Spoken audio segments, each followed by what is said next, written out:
And good evening once again, high school football fans. Welcome back to Week 9, the final week of the regular season for high school football coverage here in the Lansing area. It's hard to believe, but it is true. The Grand Ledge High School Marching Band, about 200 strong in number, marching off the field right now as the Comets, 7-1 on the season and looking to round out a perfect campaign in Capital Area Blue play, take on the Holt Rams, fighting for their playoff lives, entering play at 4-4 overall, 4-2 in conference play, and a three-way tie for second as I bring in my broadcast partner, Eric Doc Love. I'm Ryan Schuling, Martin Anthony back in our studios, and Doc, again, Holt fighting for their lives, Grand Ledge trying to go in the playoffs on a high note and earn a home game. Yeah, the last time Holt has beaten Grand Ledge was back in 2013. That's the last time the Rams have made the playoffs. They've been on the line coming into this ballgame the last couple of seasons, knowing that they had to beat their rivals to get into the playoffs, or at least have a chance to get into it. And here we are, 2016 again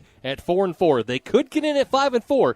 They'll get those playoff points if they can get the upset here in Grand Ledge. It would be a significant upset, but nothing out of the question here tonight, as we've seen Holt improve steadily throughout the year. They played a very tough schedule with losses early in the season to Hudsonville and Granville, two power teams from West Michigan. Hudsonville also dealing Grand Ledge their only loss of the year. Kickoff, and we're underway. Grand Ledge has deferred to the second half, and a big return here to start. And you're going to have to pardon me, as Doc and I were talking before the game. Holt's Road uniforms, good luck with those. Gold numbers on white jerseys. They also have gold helmets, brown trim on their uniforms. I just wish the jerseys were brown, Doc. By the way, there's no outline around the numbers. It's just white and then gold. There's Very no tough. black around it. It's going to be very tough. I got the binoculars, but we'll stay with it. We'll get it. True story, and thanks for your help, Doc. 1st and 10, Rams will start on offense on their own 30-yard line. Grand Ledge in their home, looks like almost dark gray-blue jerseys with the yellow helmets and numbers. A handoff left side, and the carry there by Justin Bicey. Getting Bicey with it, yes. 62nd carry of the season for Bicey, the senior. He's got 430 yards rushing and 4 touchdowns. You'll see Troy Jordan at running back, the junior. You'll see Bicey, and then you'll see the big formation with Josh Adado, the senior fullback. Navigating through the binoculars, it was Bicey for 3 there to the 33-yard line, 2nd down and 7. Shotgun look here. Quarterback is Colin Lair. Has one setback, hard count here.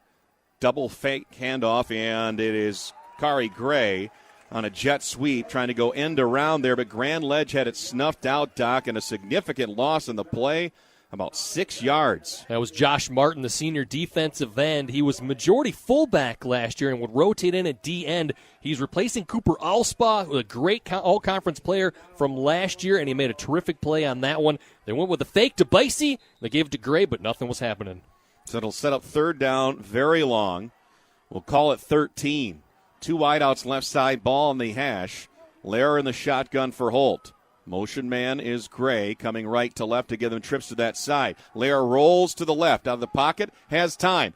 Delivers, it is caught. And Traylon Young takes it into the clear, across midfield, the 40, the 30, the 25, the 20, the 15, the 10. Touchdown Holt!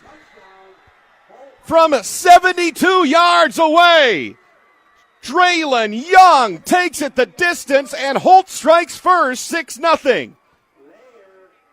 Well, Traylon Young just sat down in the middle, had that trips formation coming over with Kari Gray in motion, coming to that side, sat down, got between a couple of defenders, and it was just pure speed the rest of the way. He outran the rest of the guys in the secondary. And I tell you what, that's the first time they've scored against Grand Ledge since 2014. They didn't get any points last year. And what a start here for Holt. Like lightning out of a bottle.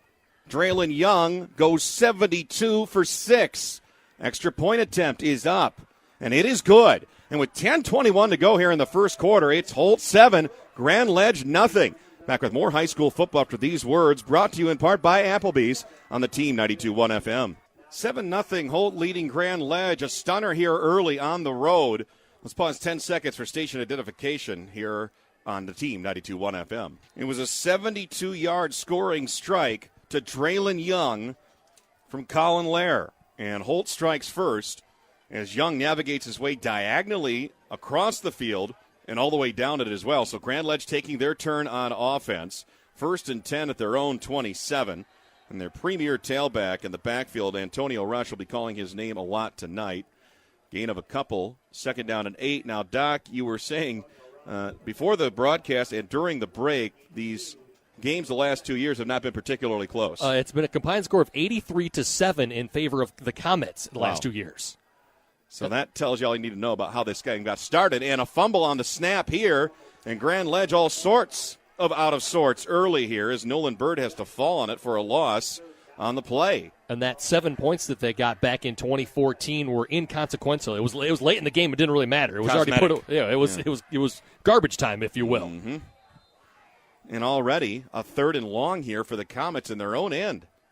Holt has delivered the first punch, and the Comets seem to be staggering.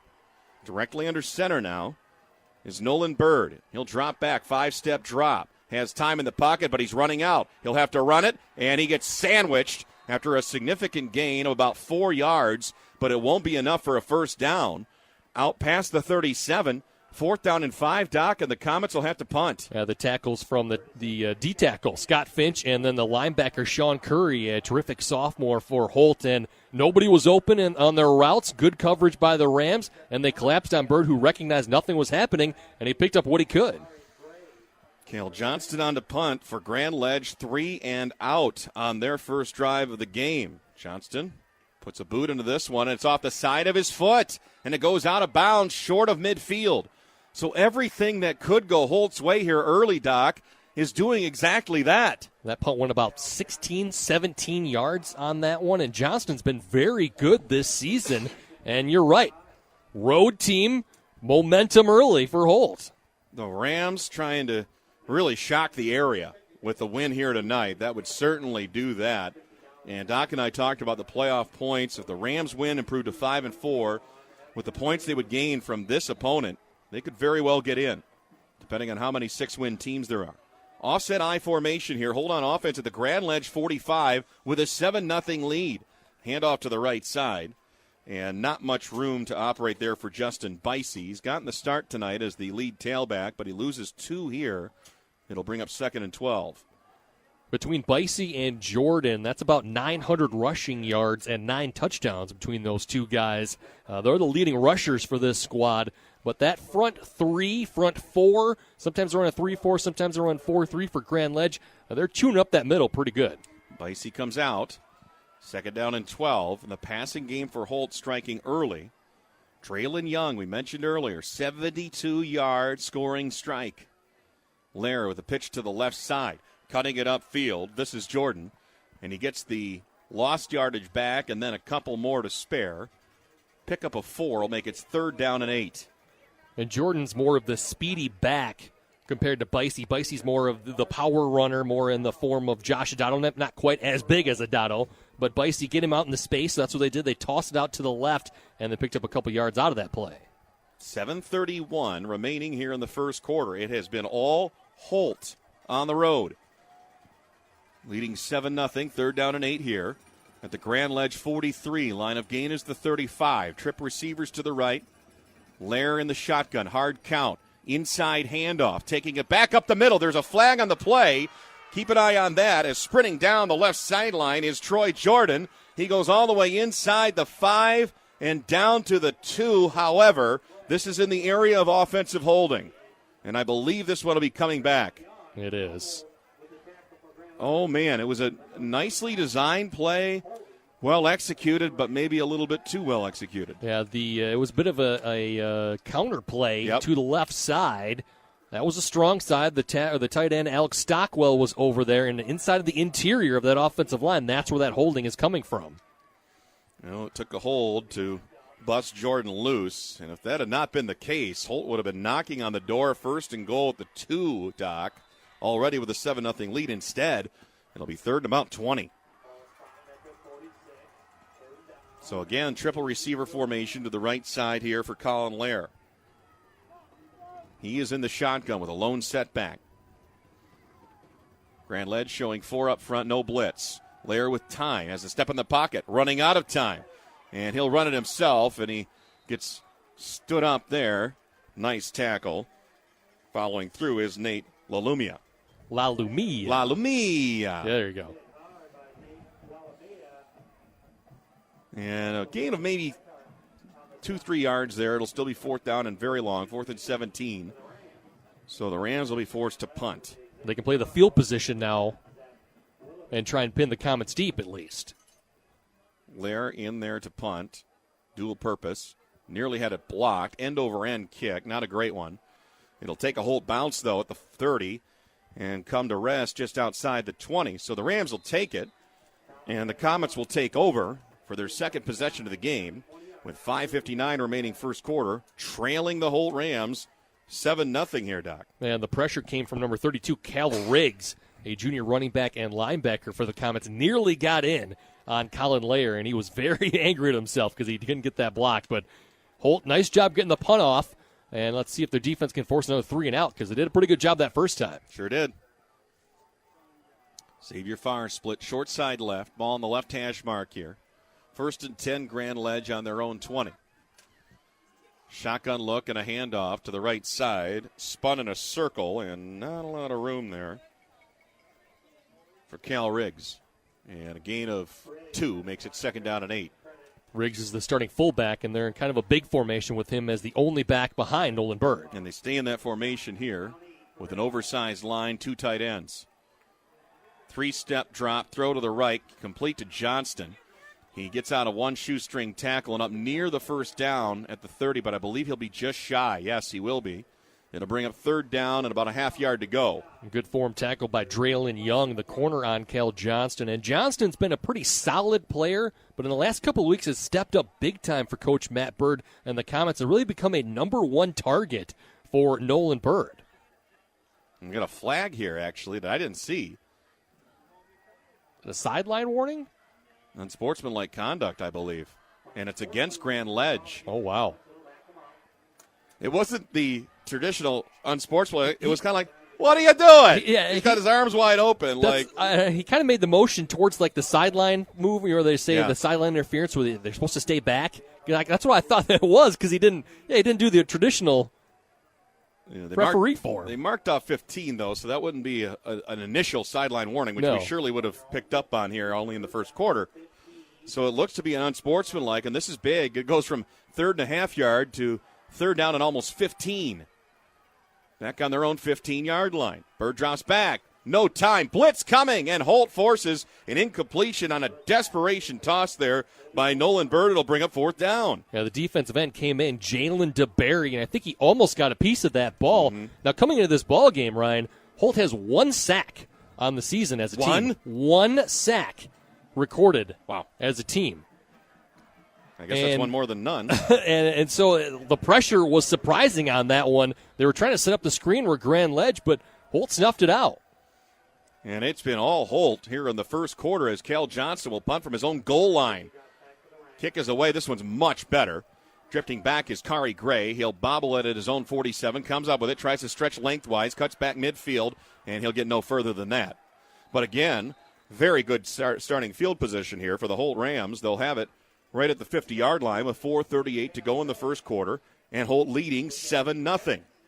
A couple of miscues from the Comets early in this ball game. He had the fumbled snap between the center and Bird, and then that penalty after the great catch by Johnston. It looked like they were going to set him up in a very short 3rd and 1.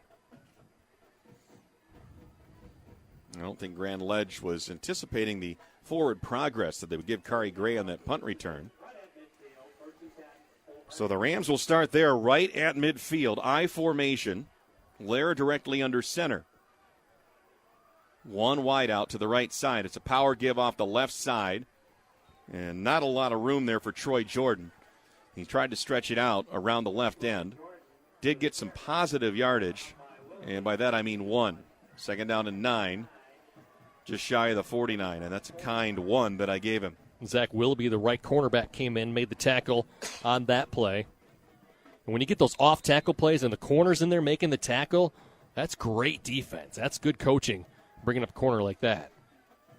72-yard scoring strike from Colin Lair to Draylon Young. That is the story so far. Holt with the lead, 7-0, and the ball with 4 minutes to go in the opening quarter. Play action rolling right now. Lair buying time, throws across the middle, complete. And near a first down, near the 40-yard line. Pickup of about 8 yards, maybe 9.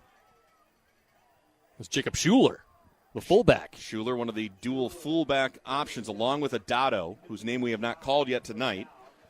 Brings up third down and less than a yard. A couple weeks ago, we saw Okemos at Holt, and Schuler was a big part of that Rams offense, getting a lot of those play-action passes coming out into the back or out of the backfield and catching those. I'm almost able to tell the players better by body type than number at this point. The gold on white. Tailback give, third and short, and with the second effort, should be enough across the 40 to the Grand Ledge 39. That was Josh Adato, if you couldn't tell. They brought in the big formation. The battering ram. The battering ram. They brought Schuler in and then another blocker in front of him, and they just run it forward with Adato. So Holt keeps the chains moving, keeps the drive alive here. First down and 10. Still a lot of time remaining here in the opening quarter. And this is Holt Ram defense for Coach Chad Folk. They like to control the ball, take their time. They'll run it on first down, maybe some play action on second down, get it in a short situation on third, and then run it forward with Adato. It's like Troy Jordan in the backfield here of an I formation once again. Directly under center is Lair. It's a fullback give up the middle, Schuler. And still on his feet. He will not be brought down. He will not be denied. And Holt with, again, multiple efforts on the same play after contact.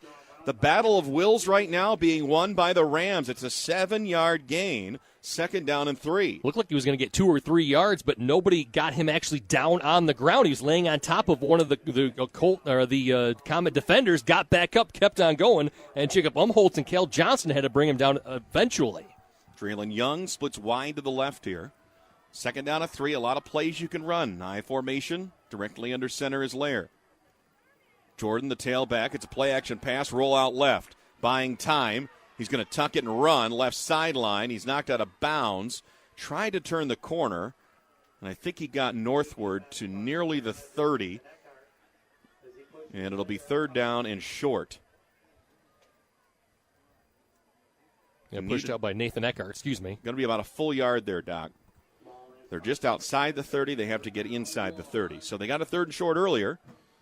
And no doubt 4-down territory, you would think, right here on the field. Absolutely. I think you're going to probably see another run up the middle. I would imagine a Josh Adato run would be the call for Chad Folk and the Rams. Got to give it to the whole offensive line, too. They've been picking up steam here after getting blown back on the first couple of running plays. They're going to go shotgun look here on third down and short. Lair has Jordan to his right. Watch a quarterback keeper. Comets keeping it tight on the D-line. Quick drop. Look, left side doesn't have it, and he's not going to get the first down. Great protection there at the line of scrimmage. Grand Ledge with a spy on Lair, and he actually loses yardage. At least a full yard. It'll make it fourth down and a short 3, long 2. Cole Johnson gets credit for the sack on that because it was behind the line of scrimmage. Mm-hmm. Good coverage. I was very surprised to see them come out in shotgun formation on 3rd and 1. Generally, they just run the ball up the middle. Looked to be a They quick try pass. to spread things out. You're right. They weren't trying to go with a quick pass, but there was nothing open. Nope. So big fourth down here for the Grand Ledge defense as they try to get a momentous play to go their way for once. Holt leading 7-0. They have it here, fourth down and 3. Offset I. Give us to Jordan. Right side. Cuts through a hole. Into the clear. Touchdown. Holt! As Jordan busts through the line on fourth down and 3. And the Rams have struck again. With 1:12 remaining in the first quarter, it's 13-0 Holt. Troy Jordan from 32 yards away. And Schuler, the fullback, came in motion, was right in front of Jordan, moved off there. The defense adjusted to it. They ran the opposite direction of Schuler, and there was a huge hole up the middle, and he just got into the end zone. A little bit extra speed in the end. A big play, and the Grand Ledge sideline in shock right now. Extra point, snap, hold, good, kick up, and it's good. 1:12 to go, first quarter. All Holt on the road, vying for the upset. 14-0 over Grand Ledge.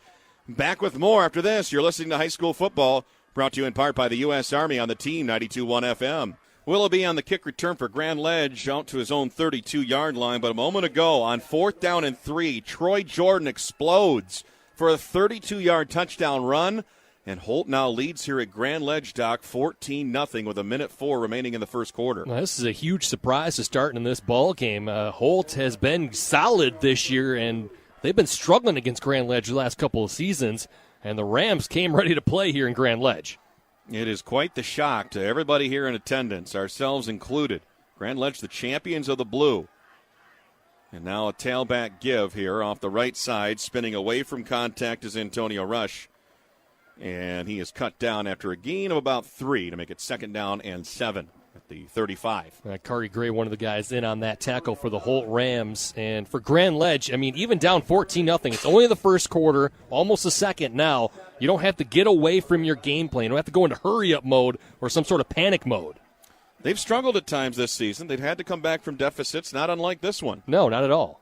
So we've seen it before, and as history shows, we may see it again. Bird drops back, looks to the left. It is complete. Thrown out into the flat, then turning it upfield is Dominic Guzman. And he's out to about the 40-yard line, depending on the spot here. It'll be about 3rd down, and we'll call it 2. Quick little 3-step drop for Nolan Bird, and Guzman running the out route. It's his 14th catch of the season. Puts him into a much more manageable 3rd down. Different package coming in.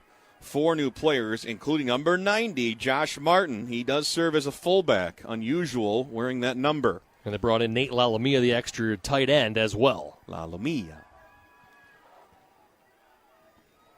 19 seconds remaining opening quarter. 3rd down, short 2 here. Full house backfield. Bird directly under center. Quick snap. Tailback give. Rush. Tries to get through contact. Can't do it. He is stacked up at the 40-yard line. It'll be 4th down yet again, and Grand Ledge appears to be forced to punting.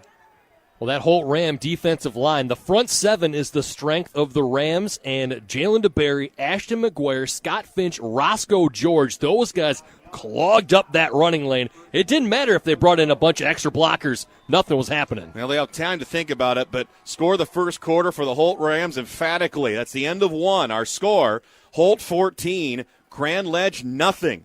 You're listening to High School Football, brought to you in part by MSU FCU on the Team 92.1 FM. Start of the second quarter, and Cale Johnson on to punt once again for Grand Ledge. They've been stymied. They trail here at home to Holt 14-0. Yes, you heard that right. This punt will go out of bounds, and it'll be the worst field position for Holt, I believe, this evening at their own 20-yard line. And that's another key to this, Doc. They got the big strike touchdown, 72 yards. Draylon Young on the pass completion. And then since that time, they've started their drives from about midfield. Yeah, the last one was at the 50-yard line. They ended up getting a 32-yard touchdown run. That was from Troy Jordan, and that catches you up right there. 14-0 start from Holt that I don't even think that they saw coming. Chad Folk talked to him earlier on the Schuling Report. He was cautiously optimistic, said his team had been playing better, and we know they've had a tough schedule. And games against Hudsonville and Granville early on have definitely conditioned them for this. And here's the handoff to the left side. Not a whole lot there for Jordan. 3-yard gain will make it 2nd down and 7. Well, to keep their playoff hopes alive, they had to win tonight, but they had to go to Jackson last week. Right. And they won a close one against Jackson. They had to come from behind in that one, I believe. They did. They had to come back late in that one. They ended up winning that one 28-21. Bicey in at tailback now. Stacked line here. Bicey falls down, and having to just hold on is Lair. Looked like that was supposed to be a hand up to Bicey. He just tumbled head over tails nearly, and a good job there by Lair just to save the play and take the loss of about a yard. Yeah, completely broken play. He lost his footing on that one. I don't know I wouldn't say the turf monster. They're trying to get a turf put in here. But how do you feel about that? I'm not against it.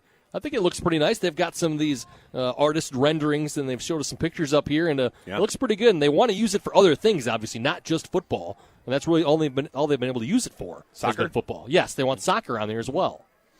3rd down and 8, and Holt will take time. We'll step aside briefly as well. 10:44 remaining until halftime. It's the Rams 14 and the Comets nothing. Holt and Grand Ledge continuing after this. You're listening to High School Football, brought to you in part by the IBEW Local 665 in Nika on the Team 92.1 FM. Well, Chad Folk wanted to make sure, and calling timeout, and 3rd down and 8 upcoming for holding their own end at the 22-yard line. They need to get to the 30. Shotgun look here for Colin Lair. 3 receivers to the long side of the field on the right. Drops 3, rolling right. Pressure coming, buying time. Throws over the middle, has a man. It's Kari Gray. He'll stretch it lengthwise. It's a first down, a little bit more, across the 35 to the 36. And what a weapon Kari Gray is, Doc. He can do it on both ends. He's a great guy in the defensive secondary, but wide receiver getting recruited by several colleges here in the state of Michigan, and he just makes big plays. And that one, Lair, pressure in his face, rolling right. Gray sat down in between 2 defenders and made the extra move on Cal Johnson to pick up the first. Well, a couple great equalizers, Kari Gray and Draylon Young on the outside, making big plays here for Holt in the first half. Same look, pistol, 3 receivers set, left side, and nowhere to run to, nowhere to hide for Troy Jordan, as that was sniffed out. And again, dual purpose D lineman fullback Josh Martin in on that stop. They tried the misdirection play, rolling out to the right, come back, hand the ball off to the running back. Not happening. The defensive end has seen that play too many times, and he closed it up pretty quickly. They lost a bunch of yards on that one. 4 total. They're making it 2nd down and 14. Comets saw that one coming. And big stop puts Holt in a hole here. 2nd down and long. 9:40 remaining here in the second quarter. Quite a flip of the script from the last 2 years between these two clubs, at least so far. I formation. Second man through, nice bootleg fake. Rolling right is Lair. Got a man in his face. He still has it. He'll turn upfield and run. Gets the lost yardage back, and then maybe 1 or 2 more. So that'll be about a +6 to a 3rd down and 8 out near the 38-yard line. Yeah, Vince Benke had that. The defensive end came in. It looked like he was going to get the ball at least away from Colin Lair, and he pump faked. Right in his face. The ball right in his face. He pump faked, put the ball underneath his arm, rolled out there, and made it a very good positive gain on 2nd down. Lair has not had a lot of time in that pocket. It has collapsed quickly, and credit the Comets for getting a pass rush to him, and they'll need to do it here. 3rd down and 8, shotgun look. Rolling right to buy himself more time, Lair. Square out pass, jumping grab. Won't be enough, though, on the outside there. Kari Gray makes the catch. It'll bring up 4th down, about 4. And with Holt on their own 42-yard line and a 14-0 lead, absolutely going to punt here. Cal Johnston makes that tackle. And nice job on that, too. The pass was a little bit high to Kari Gray, and that really kind of slowed down the play because he had to go up and pull it down, and that allowed the defender to come in and make the tackle. It was a great catch by Gray, but he didn't have anywhere to go to after the catch. As the officials have called a timeout, I'm not sure exactly why. Presumably for injury, but I didn't see anybody down. Oh, it was Cal Johnson who made the tackle. He's right there on the sideline. Oh, now I see him, and yeah, he is hobbling off. Not able to put a lot of weight on that right leg. We certainly hope he's okay, but definitely doesn't look good at the moment. That would be a tough break. He's a terrific safety. Started last year as a sophomore, and he's the punter for this squad, too. That's true, exactly. He's turning into their number 1 wide receiver offensively. Colin Lair, also the punter, along with being the quarterback, a regular Randall Cunningham back in the day. 4th down and 4. Puts a boot into this one. It's a end-over-end kick, returnable.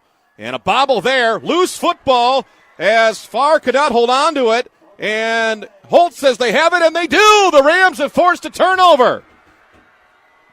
Xavier Farr could not hold on to the punt return, and the Rams turn the tables here.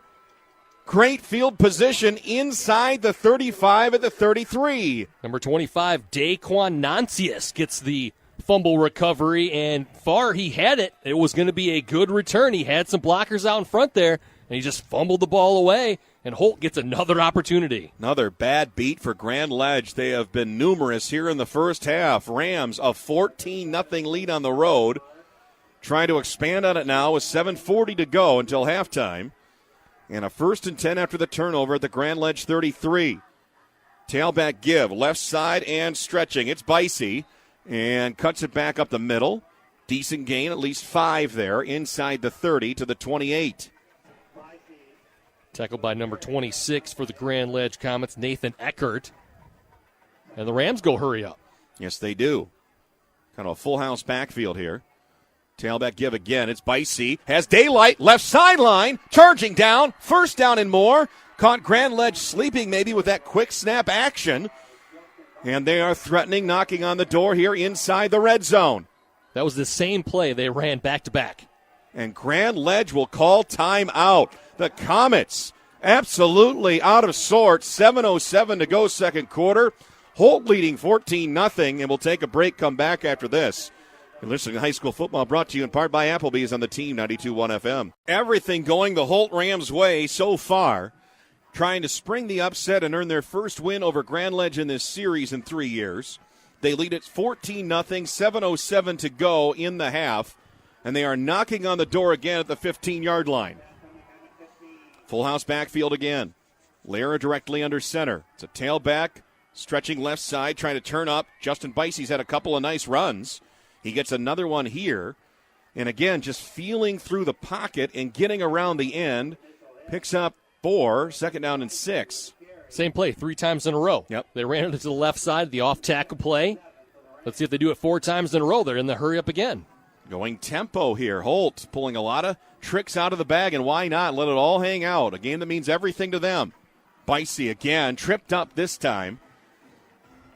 Trying to turn it past the 10-yard line. That's about where he was brought down. Gain of a couple, third down and 5. And Nate Lalamia, the linebacker, comes in and trips him up from below. But 4 times in a row, they ran the same exact play to the left side. Yep. And it was positive every time. And it was again right there. Perhaps within field goal striking range, but they got one of those old-timey goalposts here that are only about 15 feet off the ground, maybe 20. And this is from an acute angle. 3rd and 5, full house again, directly under center is Lair. Tailback give, Adato, I believe, big fella. And he stacked up at the line, maybe a yard. It'll be 4th down. We'll call it a long 4. At the 9, they needed to get to the 5. And it looks like they're going to try to kick a field goal. Cole Johnson making the tackle, the defensive end for the Comets. Try to go with the powerhouse, the battering ram, if you will. And not much happening on that play, so you're right. They're going to try and kick this field goal. Evan Johnson in. He is a very good kicker. It'll be from the left hash. And it'll be from about 27 yards away. Snap low. Hold is good. Kick is up, has the distance, and it has the direction. Field goal is good from 27 yards out. Evan Johnson makes it a 17-0 Holt lead with 5:32 remaining until halftime. And we'll hold it right here. I mean, Doc, can you believe what you're seeing here so far tonight? It's definitely a surprise, that's for sure. Grand Ledge has been in some close ball games this year, but for the most part have been able to take care of their opponents, especially at home. The Comets have done very well. And Holt, I tell you what, they're playing the stunner right now, that's for sure. Now, be honest with me now. If I would have set the point spread, let's say at 17 favoring Grand Ledge, would you have said that was fair? Little high? Yeah. About that? Yeah, right around there. So we're talking about an exact turning of the tables and an impressive open here for the Holt Rams. Again, they have their season on the line. Any chance at a playoff bid, they have to win here tonight. And it's tough to match the intensity of a desperate team, Doc. Their last loss was at Sexton, close one, 30-20. They've been winning their home games, Okemos and Jackson, to stay in the playoff hunt. This has by far been their toughest opponent of the second half of the season. Got to keep the pedal to the metal, though, because Grand Ledge has the talent. They could turn this around in a hurry. We know that. On the fly, Xavier Farr takes it. And, of course, he fumbled that last punt return that turned into a field goal for Holt. So the Rams turning a turnover into points, 3 of them. And now Grand Ledge will try to get something going on offense here at their own 35. Doc, you look at this from the Comets' perspective. What's not going right for them offensively? The blocking is not there at the offensive line. The offensive line, which has been very good this season, not creating any holes for Antonio Rush, and then Bird has had pressure in his face, unable to get the passes off. Trying to get up tempo here, Nolan Bird. Shotgun look. Has one setback. It is Rush. Holt stunting on the line. It's a handoff to Rush. He'll cut it back. Open daylight. Left sideline. Shake and bake move at the 45. That might have cost him. If he didn't hesitate, Doc, I think he might have been able to stretch that down the left sideline and possibly to pay dirt. But a great tackle by Draylon Young on Antonio Rush. You're right. If he doesn't shake and bake, the receiver out there looked like he didn't have quite enough of Draylon Young, and so that really slowed up Rush. Gain of 12, 1st and 10, Grand Ledge at their own 47. Big play, trying to spark a drive. Quick look, left sideline, still on his feet. Did he stay in bounds? They're going to say that he did. Down the sideline, and Dominic Guzman is in for the touchdown. From 53 yards away, Holt thought they had him knocked out of bounds. He never stepped on the sideline, and the Comets have answered back with 5:06 remaining in the half. Just a quick little 3-step drop for Bird. Goes out there. The button route comes back for the ball. Dominic Guzman. And you're right, I thought for sure he had stepped out of bounds. Referee said no. Sprinted down there. 53-yard touchdown. The second touchdown of the season for Guzman. And Grand Ledge right back in the ballgame. Oh, did the Comets need that? Trailing 17-0 at home in front of a largely silent crowd that didn't know what to think. And now they punch right back, and it didn't take them long. Extra point attempt is up, and it is good. 17-7, 5:06 to go until halftime. We'll take another timeout. You're listening to High School Football, brought to you in part by the U.S. Army on the Team 92.1 FM. It's been a game of big plays. Dominic Guzman adds his name to that list, a 53-yard strike. A square-out pass looked like he had stepped out of bounds just past midfield. It was not the case. He went sprinting down the sideline for a touchdown. And boy, did Grand Ledge need it, because earlier in this first half, we've seen a 72-yard scoring strike. Draylon Young on the pass from Colin Lair. And a 32-yard touchdown run by Troy Jordan on 4th down and 3. And that's where we stand, a field goal. It was Milo Verlindi who kicked it through from 27 yards away. 17-7, Holt vying for a significant upset on the road here, leading by 10 with 5:06 to go in the second quarter. Let's see if they have a response now. Well, they'll start at their own 20 after the kickoff went into the end zone. Full house backfield. Adado comes in motion to an H-back roll and a power run off the right side. Jordan trying the line, pushing back to the middle, and he's tough to bring down. Finally, Xavier Farr comes in from his D-back position to finish him off, but not before a gain of about 6. Second down at 4. That was yards after contact, because they got him about 2 or 3 yards past that line of scrimmage. He just kept his legs churning and picked up 3 more yards. So Holt with an enviable second down and short situation here. Jordan remains at tailback. 2 receivers, split left side, double tight end look. Directly under center is Colin Lair. Play action fake, left side rollout, passing, diving, catching it, Kari Gray. First down at the 37-yard line. Gain of 10. The play-action pass is the play-action pass that they like to run for Holt. They back to the right side there, play action to the right, come back to the left, and Gray with the Z route goes and gets that sliding out of bounds. And another first down for the Rams. 1st and 10, Holt at their own 38 is where they'll spot it. I formation Lair here. 2 receivers, left-hand side, 4:19 to play in the half. Fullback give, pushing forward. Jacob Schuler, not a lot, maybe a couple, though. Forward progress out near the 40. Tackled by number 24, Jacob Umholtz, one of the linebackers for Grand Ledge. Call it 2nd down and 8. Holt's a chance here to make this the final drive of the half, and they were able to punctuate it with a touchdown. I think they would gladly take a 24-7 lead, and heck, even 17-7 at this point. With what we thought coming in could be a dominating performance by the Comets has yet to materialize. Dotto comes to the left side, offset I formation here. Jordan tries to stretch, left side, it ain't going to get there. And many in on the tackle there, including Vincent Banke. He might be lucky enough to get back to the line of scrimmage, but I believe he might have even lost a yard there. He did. It'll bring up 3rd down and 9.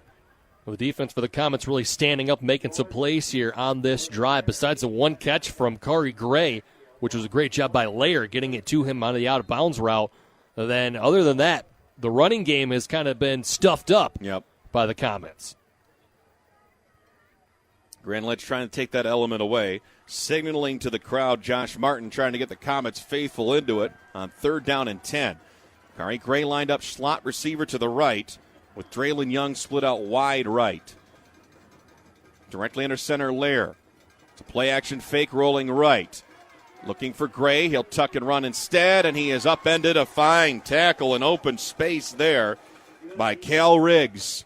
Gain of about 4, well short of the first down. 4th down and 6, and Holt will be forced to punt with 2.5 minutes remaining until the half. Only 2 guys on the route, Curry Gray and Draylon Young, both covered. Excellent job by the secondary. Colin Lair recognizing I got to do what I can with my feet, and Cal Riggs comes in, puts his shoulder down, and keeps him short of that first down. Both teams with 2 timeouts remaining, and Holt in no hurry to punt the ball away here.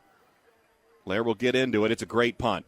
Wobbling, and a fair catch called for, as drifting back on it was Xavier Farr. He certainly didn't want to fumble his second straight. And he had some space in front of him. Sure I wondered did. if maybe he was thinking about that. It was in the back of his head. He's like, I just want to catch this one. This is such an important drive for Grand Ledge. They trail by 10 here at home, 17-7, 2-minute drill with 2:04 to go until the half, and they'll have the ball 1st and 10 at their own 25. Well, they scored in about 26 seconds last time. Didn't need much, did they? No. And they'll open up here, trying to cut into this Holt lead. And yes, again, if you're just tuning in, the Rams are on top, 17-7 here at Grand Ledge. Rush right side. Again, Holt defiant between the tackles there. Nothing. And maybe a gain of 1, 2nd down and 9. But you've said it before, Doc, the Holt D-line has been holding up their end of the bargain tonight. Yeah, they did it on that time, too. Jalen DeBerry and Ashton McQuarrie on that left side allowed Alex Stockwell, the linebacker, to come in and make that play. Offset eye look here. Nolan Bird directly under center. Waggle roll out left, looking for options, has one. Complete, left sideline. And tumbling over after making the catch, Cal Riggs after contact. Will he have enough for a first down? It's very close. It'll depend on the spot. I believe he got it. They did. And the chain gang's still hanging out. They don't really know what's going on. He got about a yard past. And the chain gang very late to react here. 1:27 remaining. Keep an eye on the clock here. It is a factor for Grand Ledge. Out to the 36-yard line, 1st and 10. Bird with a 4-wide outlook here, 2 to either side. Drops back 3, looks quick left side, in and out of the hands of Johnston. Good to see him back. He had hobbled off the field earlier, and his leg had nothing to do with that. Went right through his hands. Yeah, I think he tried to make a move before he saw the ball into his hands. It was high, but it wasn't that high. It was above his helmet, but it was easily within grasp. And I think he just took his head off of it, took his eyes away. Makes it 2nd and 10. It does stop the clock with 1:21 to go here in the second quarter. 2 receivers either side, 4 receivers set. Bird drops back 2 quickly, and he's buried on a sack. He is absolutely decleated from the outside.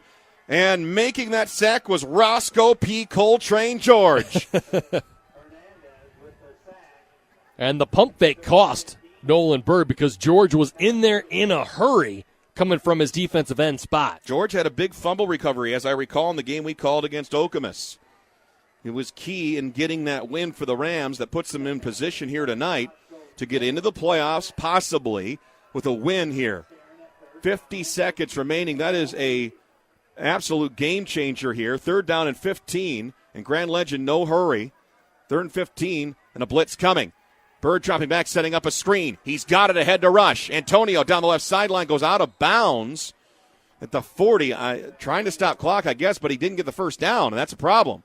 He should have cut back to the inside. He had in the back of his mind, I don't want to take a lot of time off the clock, but I don't think he realized that they had 2 timeouts. Yeah. If he makes the jump cut, you could see he's frustrated down there. He didn't realize that was going to be 4th down. Yeah, and maybe he could have gotten stopping. in. Yeah, maybe he could have jumped back and gotten some more yardage and made it a closer, and they could have went for it on 4th down. Well, they're not going to do it here. 4th down and 6 on their own 40. Not at this point, trailing by 10. 31 seconds left. Johnston will be forced to punt.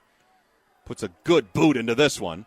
It'll send it back inside the 20 and the 10. This works out very well for Grand Ledge. It'll take a friendly roll for Holt back out to the 12, but you got to believe the Rams with 18 seconds left, playing with house money, Yes. Up by 10 on the road. They're going to just take a knee here and go into halftime. But I think for Coach Bird, it was more of, you know what, we're going to get the ball to start the second half. Right. Let's not force it here. I mean, if we don't get this fourth down conversion, then the Rams get a short field with about 20 seconds left. So a good decision to punt the ball away.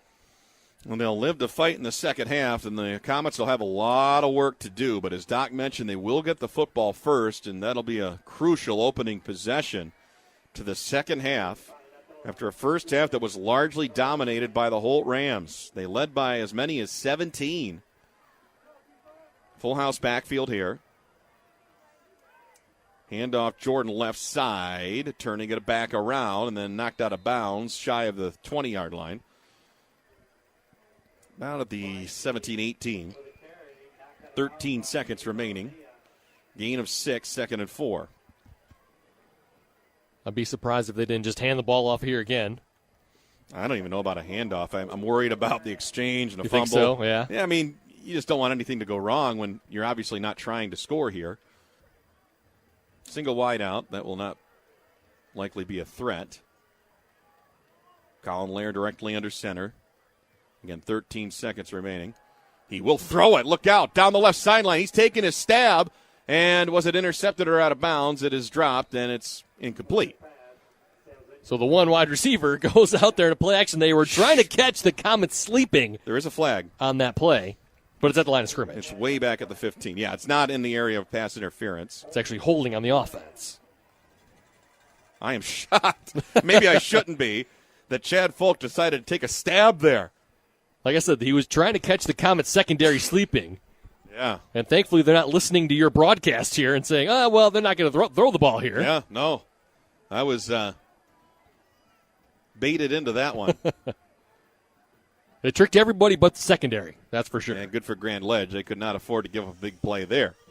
6 seconds remain, and the penalty will back them up half the distance to their own 8-yard line. 2nd and very long. And here's a handoff. Jordan again left side. Cuts back out to the 10, to the 12. Time has expired. And at the end of one half of play, Chad Folk has to be very happy with his Holt Rams. Vying for the upset. It would be a significant one, and dare I say, maybe the biggest upset in the area of the season. As Holt leads on the road against the CAAC Blue champion, Grand Ledge Comets. Our score, the Rams 17, the Comets 7. Take a timeout, come back, reset the scene here. Plenty to get to at halftime as well. We'll scroll through all the scores in Week 9. Doc will have a look at those. And, of course, stay tuned. Following our broadcast here tonight, we'll send you immediately to our Lansing studios for the post-game show, the Dean Transportation Power Sweep featuring Jack Ebling, Bluebelly Tom Crawford, and the coach Rob Port. Again, our halftime score, Holt 17, Grand Ledge 7. Back with more after this. You listen to High School Football, brought to you in part by MSU FCU on the Team 92.1 FM. All right, back here at Grand Ledge High School where the Comets Marching Band has taken the field. It is senior night, honoring now the seniors in the band. Before the game, it was senior cheerleaders, senior football players. And for Grand Ledge, they're got to shift into another gear because the Holt Rams came ready to play tonight. They led 17-0 in this game. Grand Ledge was able to fight back, and our score at the half is Holt 17, Grand Ledge 7. Getting it caught up, it was a 72-yard pitching catch, pass reception. Colin Lair to Draylon Young, who made it happen with his feet after the catch, ran diagonally from about midfield all the way down left to right across into the corner end zone for the opening score of the game. And then on fourth, and we'll call it a short 3, a 32-yard touchdown run as Troy Jordan exploded from the line of scrimmage. All he needed was 3 yards to move the chains and keep the drive alive. He got a touchdown instead, and it was 14-0. Then, after a muff punt, a 27-yard field goal capping a drive. Milo Verlindi punching that one through, again from 27 yards out, made it 17-0. And then finally, Grand Ledge got on the board themselves as Dominic Guzman. He took a pitching catch. Looked like he might have been knocked out of bounds on the left sideline, but he stayed in and motored down the left sideline on the pass reception from Nolan Bird. 53 yards for a touchdown. That's where we stand through one half of play. 17-7. Holt on top. And Doc, it's a shocker to this point. How have the Rams been able to do it? It's been big plays for them. The offense has done a great job of getting Colin Layer a little bit of time on some of those big plays. That 72-yarder to Draylon Young, just enough time for him to roll out there and throw that touchdown. And then they've blocked pretty well for the running backs, Spicey and Jordan. Grand Ledge did kind of stiffen up there, but for the most part, it's been a couple of big plays for Holt that got them early to that 17-0 lead. And for Grand Ledge, I mean, it just seemed like they were slow off the draw from the get-go tonight, Doc. And I don't want to say that they were taking Holt lightly by any means, but this is a team that has bigger prizes in mind. Their only loss coming in the opening week against Hudsonville. They've won every game since, but it's not that they've done it emphatically. They've struggled at times this year, including in a game that we called against DeWitt. And you talked to Coach Matt Bird, and he would ask him, "Hey, were you overlooking Holt?" I mean, were the team players are like, "No, we're not overlooking the Rams at all." But sometimes on senior night, things happen, and you're not quite as focused as you are during the regular games, your regular home games, and sometimes you get those slow starts. Well, looking ahead to the second half and what needs to happen, let's start with Holt for head coach Chad Folk, because you want to keep this momentum going. You almost hate to see the half come, but it gives you a chance to retool and regroup and maybe refocus on something that's been working for you. How would you come out and attack Grand Ledge in the second? You don't really have to change your game plan offensively much. They probably would prefer more ball control as opposed to the big scoring touchdowns. No, they're not opposed to the big, long scoring touchdowns, but I think if they can get that run game going again and just kind of methodically take their way and just kind of drain clock. They probably want a 5 or 6 minute drive at some point in the third or fourth quarter. That would really be a positive for them. And then defensively, the D-line has been tremendous. The linebackers are getting pressure on the quarterback, Bird. And I think that as long as they keep putting pressure on Bird, then they've got a good chance. Speaking of Bird, head coach Matt Bird, of course, and quarterback Nolan Bird, who you're talking about there, Doc. They get the ball to start the second half. Trailing by 10, you can't get all those points back in one fell swoop. You got plenty of time. What needs to change for Grand Ledge in the second half? Antonio Rush needs to get a couple more carries in this ballgame. Does not have very many in that first half because they haven't been on the field that much offensively.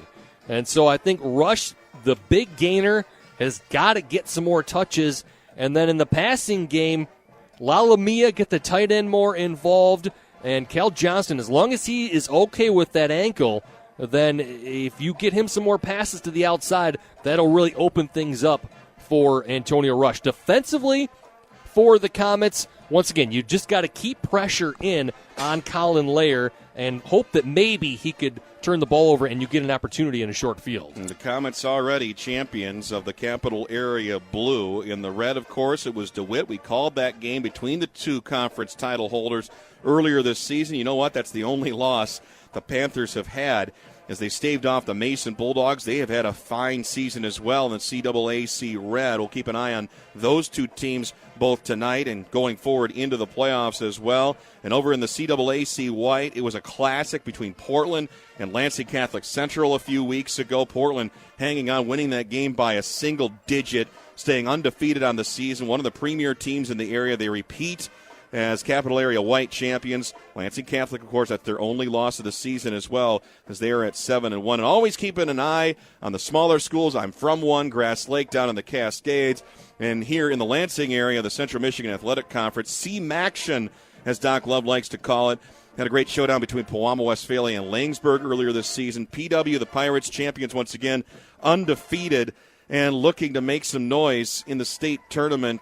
Doc, Pewamo, Westphalia, their chances going forward, undefeated. Division 7, we're assuming, and that would probably hold up here as we district out the playoffs.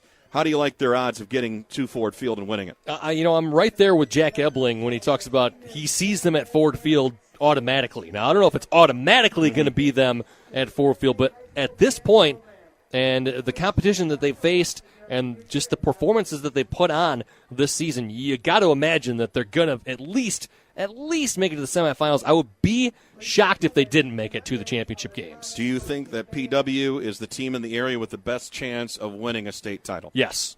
Right now, I would put them ahead of anybody else. I would put them ahead of Langsburg, even Ithaca. I'd even put them ahead of Ithaca at this point because Ithaca might jump up to Division 5. Right. And that would be a tougher challenge for them. What about Portland? I think Portland has got a very good chance. And a teaser right now, they're losing at halftime to Marshall. and I will give you that score in a little bit. But I think the Raiders in Division 5 have a good chance. Lansing Catholic has been pretty solid as well. They've got it, but I think right now, heading into the playoffs, it would have to be Palm-Westphalia as your most likely choice making to a championship game. And we'll keep an eye on all of that, the CMAC, all three divisions of the capital area. And I'll keep my eye on the Cascades as well, although Grass Lake fell last week to Michigan Center. They're taking on Springport tonight. I do feel the Warriors, especially if Ithaca moves up, they have a chance in Division 6 if that's their assignment, and there are no Yellow Jackets there. So my heart of hearts, of course, keeping an eye on those Warriors. We'll take another break. We'll come back, a message from the MHSAA, and on the other side, as Doc stated, we'll have scores from around the area and a chance to write all those down. Keeping an eye on Week 9 here, the final week of the regular season before playoff action starts next week. And we'll tell you about the matchups that we'll get early next week on the Schuling Report, the Drive with Jack as well. Our score at halftime here at Grand Ledge, the Comets trailing at home to the Holt Rams 17-7. We're back with more after this.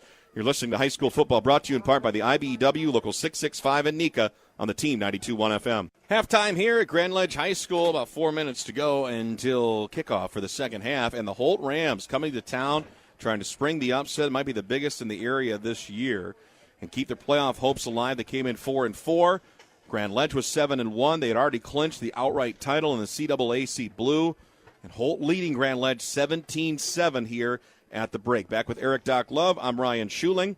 Martin Anthony in our Lansing studios, keeping us on the air and doing a great job as always. And stay tuned, the Dean Transportation Power Sweep.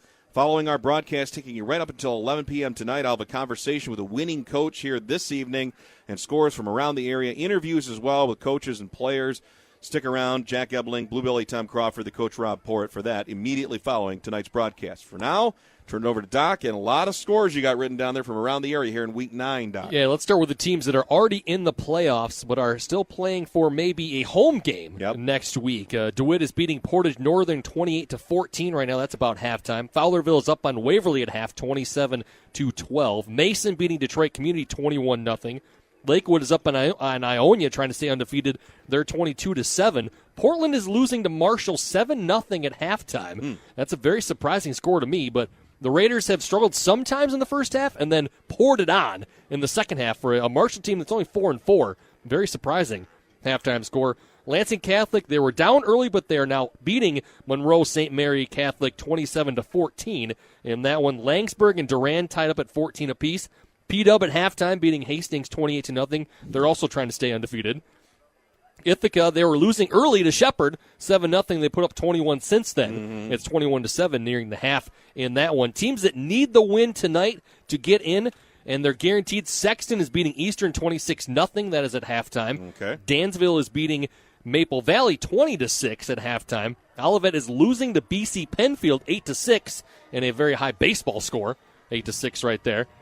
Teams that could potentially get in at 5-4, Williamston and Lake Fenton, an undefeated Lake Fenton team, are tied at 14 apiece. So the Hornets are staying alive, maybe. Perry, they need a win. So does Bath. They're playing each other. Perry's up big. Ramblers are winning 35-0 over the Bees. And teams that probably won't get in even if they get that fifth win. St. John's all over Goodridge 31-0. And Stockbridge losing to Parchment 14-7. East Lansing, I did see they were losing to Okemos 7-3 at one point here, but that was a while ago. I haven't seen an updated score since then. But we talked about the Chiefs potentially not putting up much of a fight against the Trojans, but they're beating them right now. That's interesting. Yeah, it's a very interesting another, one. Upset watch to keep an eye on here in Week 9.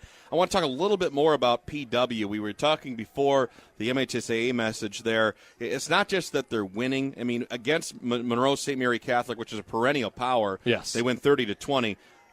Listen to PW's scores since then. 64-0, 56-0, 76-0, 61-0, 40-7. Yep. Langsburg got a touchdown on them. 80-0, 80-0, and then a week ago 42-0. So I mean, 20 of the 27 points scored against them this season by Monroe St. Mary Catholic. Langsburg got the other touchdown. We know all about their vaunted running attack. Yes. What is with the Pirates' defense? Well, the defense, they just maul you. They literally just shut you down. You cannot do anything. They will intercept you. You will not be able to run the ball. You will not be able to pass the ball. You literally do nothing but punt the ball and hope that you don't turn it over on downs, because they will force that as well. They turn you over. They do everything defensively. And Monroe St. Mary Catholic, that's Division 5. I know. They beat a Division 5 team. That's 2 steps up. That's just how good Pelham Westphalia is right now. It's incredible, and those are scores from around the area. And, again, as the playoffs begin, the selection show will be Sunday on Fox Sports Detroit for the MHSAA playoffs. We'll keep an eye on all the area teams there and whatever matchup there is. I heard you guys talking about this on the pregame show, that maybe the people should have a voice and vote on this online. Yeah, maybe go to the Twitter and we'll throw up a Twitter. poll. Use up the Twitter if it's working. If it's working, which if it's big working. cyber attack. Was down for about 3 hours earlier today, if not longer than that. But it was down in the morning. It came back up, and then it was down again. Yeah. And it's been working, thankfully. I was actually very worried this afternoon. I'm like, this is where I get my scores from. You were jonesing. It's from Twitter. You were jonesing, man. I got to have this Twitter. I need the playoff. I need the scores here at halftime, and thankfully it's up. And, maybe we'll let the Twitter sphere vote on where we should be next Friday. As long as there are 2 local teams going head-to-head, we will definitely default to those types of matchups, but we'll put those matchups out as soon as the brackets come out on Sunday. Keep your eyes and ears open. Halftime here, 17-7, Holt leading Grand Ledge. Back in 2 minutes with the kickoff for the second half. With Eric Doc Love, I'm Ryan Schuling, and you're listening to the high school football broadcast for Week 9 here, brought to you in part by Applebee's on the Team 92.1 FM. 17-7, Holt leading here at Grand Ledge. Second half underway with the kickoff right there. And Grand Ledge will get the football to start here as Xavier Farr on the kick return takes it down the right side. And across the 30-yard line, Comets offense beginning there. Might we see a slightly altered line of attack as a flag comes in very, very late? Yeah, teams were leaving the field. I was almost looking away at you there, Doc, and then I saw the laundry flying. And this is almost always going to be in the area of an unsportsmanlike conduct, and my initial thought is that it's against Holt. It could be offsetting both ways. Maybe some extra words exchanged. Waiting for the official signal from the referee here. There's this wild unsportsmanlike conduct penalty, and that's against Grand Ledge. That's the second time tonight, Doc, and the last time took them, I believe it was from like a 3rd and 4 to a 3rd and 20 almost. Yes, you're correct. Wow, that really pushes them back. Pretty solid field position up until then. What are they doing? They're down 10. Frustration, possibly. I guess. There's just no explanation for it from a team that's a champion. Typically, teams that win at the level Grand Ledge does, you don't see those types of mistakes out of it, and certainly not 2-in-1 games. So this will back them up to their own 16-yard line. Nolan Bird in the gun, handoff, rush, right side. Antonio keeping his balance, still on his feet, and he's hauled down around the 25-yard line. It'll be a gain of 9. He's very close to a first down. Little counter play. Fake to the left. He comes back to the right. Good blocking on the right side. Cole Johnson and Adam Aguilar, the tackle and guard combination, and they create just enough space, and he nearly got that first down. Rush will take this play off. Gain of 9 brings up 2nd and 1. They need to get to the 26. 2 receivers already lined up wide, split to the left. Johnston is the wide out furthest outside with Farr in the slot. I formation otherwise. It's a tailback give. Left side of the line between guard and tackle. And Cal Riggs picks up the first down across to the 28. They brought in the big boy formation. Josh Martin, the fullback, was leading in front of the other fullback, Cal Riggs, and they just power their way off tackle for that first down. So it moves the chains and gets them almost right back to where they were before that senseless, unsportsmanlike conduct penalty. Just underway here, third quarter. Grand Ledge with the ball, trailing by 10 on their home turf here, senior night. 17-7 Holt on top. The Rams led 17-0. At one point in the second quarter. Shotgun Bird. Farr in motion. It's a counter handoff to the left side. Riggs bounces off of contact, gets positive yardage, cutting it back inside, north-south to about the 33-yard line. 4-yard gain, 2nd and 6. Ashton McGuire and Roscoe George in there to make a tackle on Cal Riggs. Roscoe George has a nose for the football. He's made some big plays. Had that big sack. Mm-hmm. And the fumble forced in the game we called earlier we talked about against Okemos. 2nd down and 6. Shotgun look here. Rush back in. Takes the handoff. Scampers around. The ball is loose. It's out, and Holt has it. Another turnover.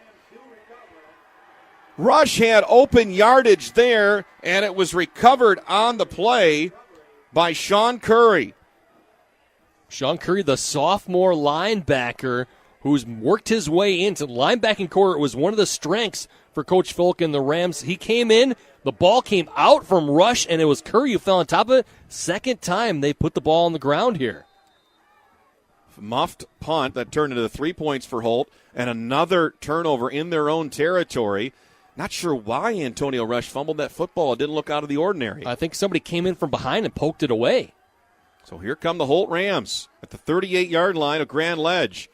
Tailback give, left side, buying time. He's kicking it out all the way down. Troy Jordan on the outside, inside the 20, the 15, and out of bounds near the 10. Troy Jordan just kept that play alive, feeling his way through the line, Doc, and exploding down the left side. Well, Dylan Reich and Brian Ho on that side created a little bit, but the rest of it was all Troy Jordan. 1st and goal, and he actually got down to the 6. Full house backfield here. And slipping up on the handoff there. Again, Jordan. Make it 2nd down and goal. He might have fell forward about a yard. And a chance here for Holt to really put the Comets on blast. Well, that was the same play they ran back-to-back. When they do that hurry-up offense, it seemed like they just run the same thing over and over. And it worked well the first time, got them down in field goal position in the first half, and they kicked it. But here they are knocking on the door once again. 2nd and goal, they're going to say loss of 1. 7 yards to go for a touchdown. 1 split out to the right. Receiver for Holt. Offset I formation. Double tight end to the right side. Looked like Grand Ledge jumped. Pitch to the right side. I believe this will be encroachment. It will be against Grand Ledge. And Holt taking full advantage of the turnover here to drive down deep. And a nice hard count there by Colin Lair drew the Comets offside. A smart play by the 3-year starter. Colin Lair is a senior this year. Doesn't have very good numbers. But you know what? He takes care of the ball, and he's been making much better decisions in the second half of the season. Half the distance. It'll be at the 4. 2nd down and goal from there. And again, 1 wide out to the right side. Draylon Young, fullback up the middle, about half the distance that they needed from the 4 down to the 2. His quarterback keeper, actually, was Lair. Mm-hmm. Try to go with the quick snap. Catch the Comets off guard. 3rd down and goal at the 2-yard line now. And with a 10-point lead, they've already got a field goal to their credit off the foot of Milo Verlinde. They're close here, so if it stayed this distance on 4th and goal, would they go for it? We'll either find out or maybe Holt will just punch it in and save us the trouble. Adoto's in there at running back. Adoto, the big tailback here. He'll take it. Burrowing his way in. Goal line and touchdown, Holt! Adoto from 2 yards away bulls his way through, and the Holt Rams have extended their lead to 23-7 with 8:10 to go in the 3rd. He had 2 2-yard touchdown runs against Okemos. He gets another 2-yard touchdown run. That's his specialty. And you're right, he just bulls his way in there. Verlinde on for the extra point. Holt trying to match their largest lead of the game. Costly turnovers by Grand Ledge have burned them twice. The extra point is muffed, and it will not be good as the holder is tackled. But a 16-point lead here for the Holt Rams on the road. 23-7, they lead at Grand Ledge. 8:10 to go in the 3rd, back in 30 seconds. You're listening to High School Football, brought to you in part by the U.S. Army on the Team 92.1 FM. 2-yard touchdown plunge by Adoto, Josh Adoto, for the Holt Rams. Extra point no good. That is significant. Here's the kickoff. A bounding one. Farr corrals it at the 25. Stretches lengthward. He's still on his feet. 30-yard line. Blocked downfield. And he's knocked out of bounds after a fine return out of the 37. So 8:02 remains in the 3rd. 23-7 Holt. But with a missed extra point, 16 points is very different from 17. and that it's 2 touchdowns and 2 twos now that the Comets need to tie it, Doc. Yeah, 2 possessions instead of 3. They either take the tie or the lead, and we have more flags. I believe this one's going to be on Holt because the Comets are clapping. Late flag, and it's way out at the 48-yard line. Maybe it was a late hit out of bounds because Farr had gotten out of bounds, and maybe somebody shoved him late. I'm going to see right now on the call from the referee.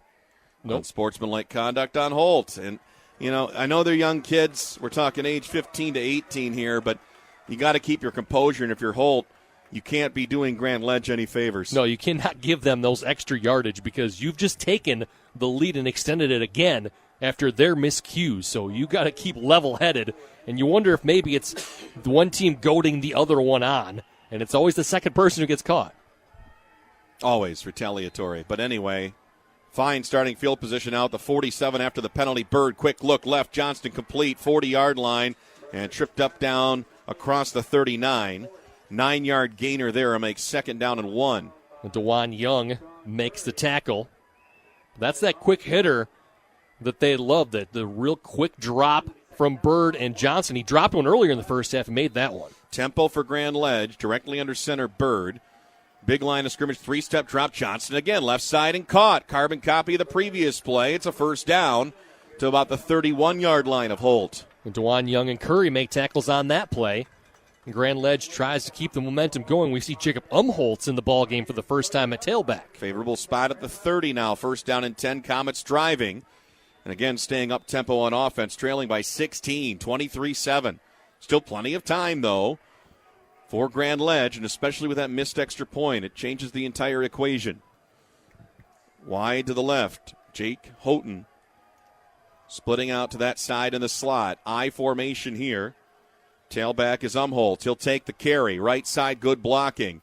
And a positive net yard there to about the 28-yard line, gain of 2, 2nd down and 8. That's a 44th carry for Umholtz this season. Got 217 yards and 6 touchdowns on the ground. We saw him against DeWitt have a big touchdown against his former school as he's a transfer from the Panthers. That's right. Umholtz getting the look here, perhaps. Antonio Rush being held out because of the fumble. He was holding his shoulder a little bit earlier in the ballgame. I wonder if maybe that was a factor on the fumble. Could have been. Double tight end look here, one on either side. 2 receivers split, one wide to either side of the line. Bird dropping back 3, has pressure. He's going to be hauled down. Big sack! And coming in with speed and vengeance on the inside was number Jalen 84. Osbury. Nope, number 84, Jalen DeBerry. DeBerry, yes. DeBerry. For a team that has not gotten any pressure on the quarterback this season, that's 2 sacks now for the Rams in this game. They had 1 sack all year coming in. Doc, you stated that earlier in the broadcast. They've got 2 in this game. They've tripled it. And he picked a good game to do it. Forces a 3rd and long now, 3rd and 14. Bird shotgun, 2 receivers right, 1 Johnston left. Empty backfield here. Holt showing blitz. Here they come. Quick look left side. Juggled and incomplete. Oh, Johnston had it on a quick slant, but it was behind him. And it was behind him because Bird was pressured to throw that ball before he wanted to. And Corey Gray, the safety, came up and got in that passing lane. And I think that's why Johnston was unable to haul it in, because Gray, he didn't get a piece of the ball, but he was in that passing lane. Interesting call here. It is 4th and very long, 14 to go at the Holt 34, but you're kind of in no man's land. That's way too long for most high school field goal kickers. If you've got some sort of trick play that you haven't run yet this season, now's the time to pull it out. It could very well be. Bird is in the shotgun. Interesting formation here. 3 receivers stacked, one behind the other. Left side, now right side. Incomplete! Turning it over on downs. Holt stands tall. 4th down and 14 comes up empty, and the Rams will take over on offense.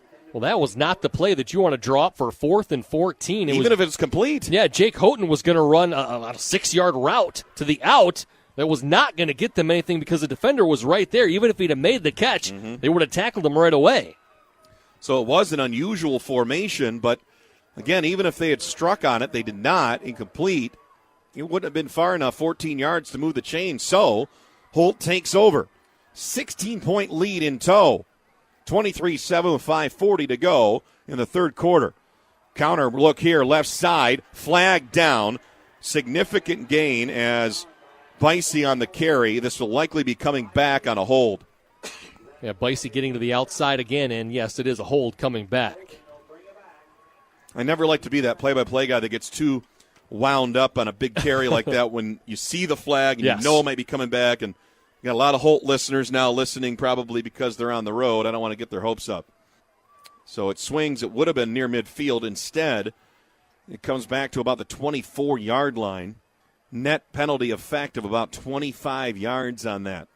And it was a spot foul, so it was even further back than the line of scrimmage. Mm-hmm. Call it first and about 21 here. Offset I formation. Fullback look. Tailback second man through. Bicey tries to weave his way around the left side, away from contact. And he got a lot of positive yards after it looked like he'd be stacked up for no gain. He's out across the 31. Gain of about 7. It'll be 2nd and 14. Tackled by Josh Martin. Defensive end on the opposite side, hustling down there. Good power running from the back, and he was contacted behind the line of scrimmage and just kept right on going, kept his feet moving. Well, that's what you were saying, Doc, is that Holt would like to have some sustained drives and eat some clock. It's hard to do when you get a holding penalty like they did, but a significant gain there, and that's a big one. 2nd down and 14, full house backfield. Again, it's Bicey, left side of the line between guard and tackle, and forcing his way forward across the 35, back to the original line of scrimmage, and then maybe a little bit to spare. It'll be 3rd down and close to 10. This makes it, honestly, more manageable than what they were in at 1st and 21. Yeah. You get back to here 3rd and 9. Maybe you can play action pass and find Curry Gray or Draylon Young and pick up a 1st down. 4:20 remaining, 3rd quarter. 23-7. Holt shocking Grand Ledge to this point here on the western outskirts of the Lansing area. Shotgun look for Colin Lair. Hasn't thrown a lot tonight. Lair rolling right. Trying to step up in the pocket. He'll run it. 40-yard line. Close to a 1st down. He's got it out of bounds at the 45, and he got about a yard to spare to the 46. That's what he needed. That's what he got. He didn't see anybody open. He said, I'm going to tuck it and run, and he got to the outside of the defense, no contain on Bird, and just had enough speed to get past everybody and step out of bounds after picking up that 1st down. And Thompson was the closest guy to him. It's been that kind of night for Grand Ledge, hasn't it? It has. They just can't quite get there at times. Incredible. I mean, Holt finding a way. They were at 1st and 21 after a devastating holding call. Crippled them on what would have been a nice positive run, and they get all of it back and move the chains. And it allows them to chew more clock. I formation. Motion man H-back right to the left side of the line. One receiver to the right. Left side handoff here. And taking it for a few yards is Jalen Steele. Make that Bicey. 4-yard gain out to midfield at the 50. 2nd down and 6 upcoming. They're just picking up chunks of yardage here. That's exactly what they need. Even after that penalty, they still were able to pick up good yardage on all 3 plays. It's been Bicey's drive. Of course, we saw a heavy dosage of Troy Jordan earlier, a little bit flashier back. Bicey more of a scat back. I formation here once again. Lair with a snap. It's a handoff to the right side. Turning around in a circle near midfield across to the 49. Maybe a yard gain. And a great play by Lalumia, the linebacker. He took on the block of Schuler, the fullback, and still made the tackle. Bicey on the carry for a gain of 1. Brings up 3rd down and 5. Ball at the Grand Ledge 49.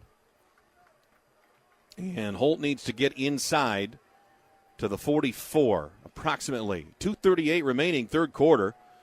16-point advantage for Holt. And I would think another touchdown here might be the dagger. Grand Ledge has very little margin for error. Trip receivers left side. Lair in the shotgun with one back to his left. An uneven snap there, and there are flags everywhere. Looked like the center was on the wrong count. False start. That's a big penalty. And Lair is not happy with his center. He's over there talking to his coach, Chad Folk, and he's angry. He's hot. Emilio Pupo Rivero, the center for Holt.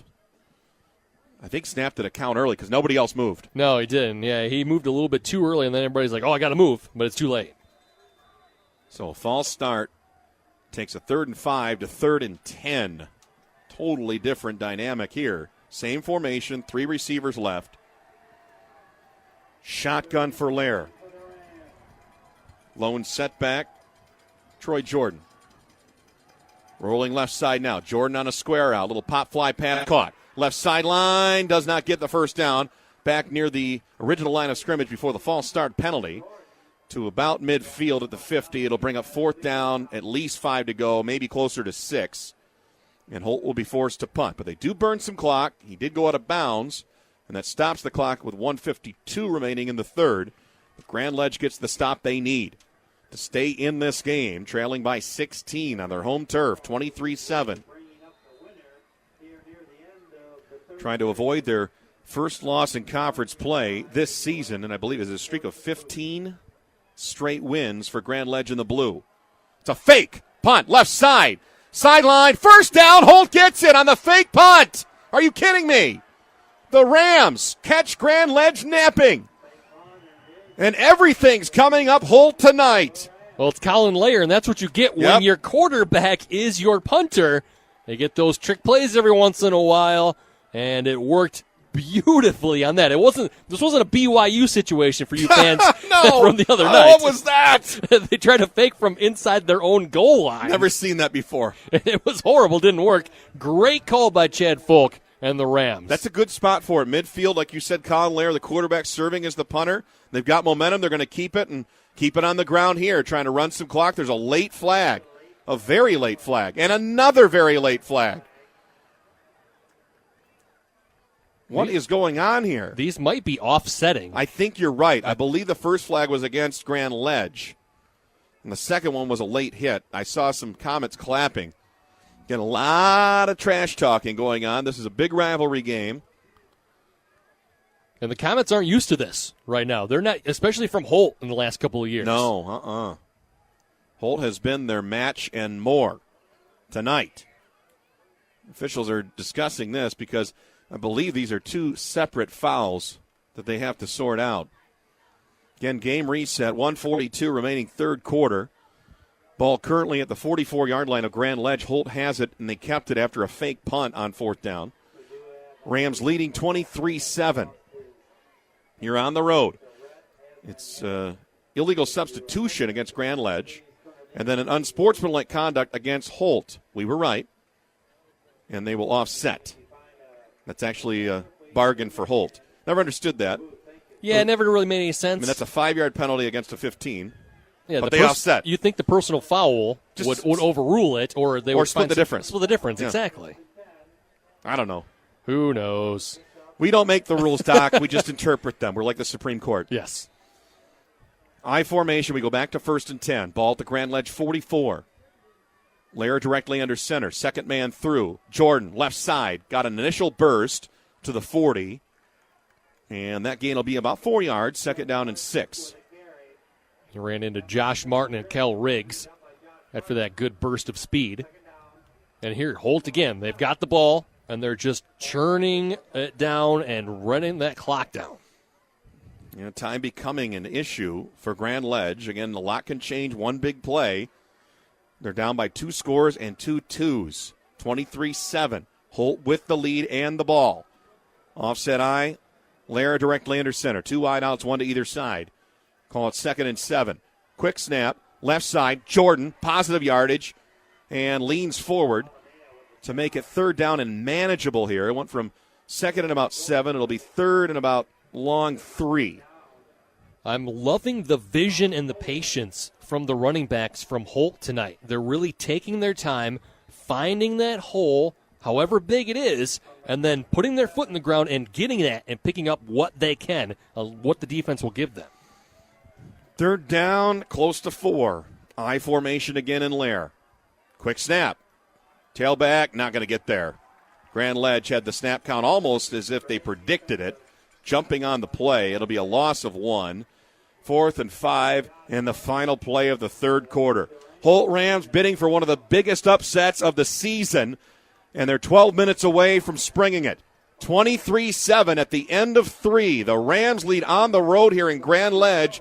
Don't go anywhere. The exciting conclusion after these words You're listening to High School Football, brought to you in part by the IBEW Local 665 in Nika on the Team 92.1 FM. Well, Holt has been playing like riverboat gamblers all night long. Chad Folk, why change anything? They're going for it on 4th down and 4 at the 38 of Grand Ledge. Lair, pistol look. 3-step drop, slips, comes right side, still on his feet, has time, looks deep over the middle, has a man, and it is caught inside the 15-yard line. Guess who it is? Kari Gray. To the 14, they convert on 4th down, Doc, for the second time on this drive. And Lair nearly slipped and fell. The play almost never even happened, and every time they play action, they've been rolling him out either to the left or the right. Kari Gray somehow found it in the back behind all those defenders and pick up another 4th down. The football gods are smiling on the Rams this evening. There's no doubt about it to this point. A big 4th down conversion keeps the drive alive. And a handoff here, again off left tackle. Biggest thing is immediately an official timeout that helps Grand Ledge. There was a Dotto on the carry. Dotto, the big fella, burrows for about a yard, maybe. 2nd down and long, still just underway here, 4th quarter. 23-7. Holt leading Grand Ledge and driving in the red zone. The Comets, all they can really hope is to hold them to a field goal attempt at this point. Right, attempt, or possibly a strip, obviously. Yes. Some kind of turnover here could turn the tables. Pistol look, Lair with Jordan. Looks, no step drop, rolling right. Goes for the end zone, leaping, and it's caught, touchdown! Are you kidding me once again? What a play! Kari Gray, I don't know how he got a foot in bounds because he was at the very edge of the end zone, and there was a defender all over him. I don't know how he got that, but what a play by Kari Gray. Star of the show, Kari Gray. 14-yarder? Yep, his first touchdown of the night. It's been a full complement on offense for the Rams, and this score is absolutely shocking. Verlinde for the extra point. Snap hold good, kick is good. 10:55 to go, and Grand Ledge doesn't know what hit him. It's the Holt Rams 30, the Comets 7. We're back with more after this. You're listening to High School Football, brought to you in part by the U.S. Army on the Team 92.1 FM. The Holt Rams making an emphatic statement here on the road. An uphill climb it would look to begin the game against the heavily favored Grand Ledge Comets, the champions of the CAAC Blue. And the Rams are 10 minutes and 51 seconds away from snapping the Grand Ledge winning streak in conference play at 15, 30-7. Holt on top after a miraculous catch by Kari Gray in the end zone from 14 yards away. We were talking about it during the break, Doc Love. He is a college-level receiver, just a matter of where he wants to go. Teams have offers extended to him. I think he could play in the Mid-American Conference. Here's a handoff. It's going nowhere, and nothing is working for Grand Ledge tonight. Jacob Umholtz on the carry. He's cut down for a loss of 1 back at the 34. Josh Adotto, the middle linebacker, comes in and makes a tackle on that. Gray has gotten looks from many schools here in Michigan, a lot of Division II, III schools. Quickly now, Bird looking left side. It is caught, slipping again. Very slick surface out there. Zach Willoughby gets out to the 40-yard line. It'll bring up 3rd down and about 5 from there. This is a score Grand Ledge fans have not seen in their home stadium. No, and if we were to predict it, based on the last 2 meetings between these two schools, we would think it'd be flipped. Grand Ledge 30, Holt 7. It's the opposite. 83-7 the last 2 years. Unreal. For Grand Ledge. Unreal is what we're seeing here tonight. Bird left side. Quick look. Again, Willoughby. 1st down and more. Explodes across midfield, the 45, the 40. Still on his feet and going down the right sideline of the 30. And finally cut down at the 25. A tremendous gain there of 35 yards. And Grand Ledge with life on offense here. Little wide receiver screen. He got underneath. The blockers out in front. Used his speed. Had one guy to beat. And that guy slowed him up just enough for the rest of the Rams to come in and make that tackle. 9:43 remaining in regulation time. Grand Ledge needs points, and they need to score them in bunches. Nolan Bird dropping back. High floating pass knocked away at the last moment. And a square out attempt. That one intended for Nate Lalomia. And number 3, Draylon Young, knocks it away. Not a great decision by Bird. A couple of defenders in the area of Nate Lalomia. He had a guy deep. And if you throw it deep, throw it to somebody like that, maybe get pass interference. Don't throw it into double coverage. The Comets, they need a lot to go their way here. They absolutely have to score on this drive to start with. Offset I. Bird directly under center with 2 tight ends. Play action fake, rolling out left, pressure coming, looks over the middle and knocked away again. And under duress once more, Bird trying to find Lalomia. And Draylon Young once again knocking the ball away. It's almost like Young has been locked in on Lalomia there in the last 2 times in coverage, been right where he needed to be. 3rd down and 10 at the Holt 23. 9:28 remaining. And if you're just tuning in, you've missed a lot. Holt leading 30-7. And if anything, the Comets, their confidence has to be shaken going into postseason play with a performance like this. Bird drops back 3, looks right on the fade pattern. Johnston juggled and knocked away. Again, juggled by Johnston, then juggled on the corner as well. And it finally falls incomplete, 4th down and 10. That was DeJuan Young, the other corner on that play. And Johnston, the big, tall receiver, had a great matchup there on the corner, height advantage, but bobbled it a little bit, and then Young batted it away at the last second. Well, here it is. For Grand Ledge, in all intents and purposes, they have to convert here on 4th and 10. It has been a nightmarish evening on senior night for Matt Bird and the Grand Ledge Comets. A rivalry, as Doc has pointed out, they have dominated the last 2 years. But they are getting dominated here tonight. Shotgun Bird. He'll immediately roll left, but there is a flag and an encroachment call against Holt. This will help. It'll turn a 4th and 10 into 4th and 5. Makes things a little better for the Comets. Grand Ledge faithful sticking around, trying to cheer their team on. Been a largely quiet crowd tonight. They've been stunned by what they've witnessed, as we are here in the booth. Ball will be spotted at the 18-yard line of Holt. 4th down. Grand Ledge needs the 13. So either 5 yards or a penalty of some sort here. 1 receiver split wide to the right. There are 2 to the left. And a pistol look here for Bird. Drops back 3. Pressure coming, setting up the screen. Complete. 1st down and more at the 10. Charging down the right sideline.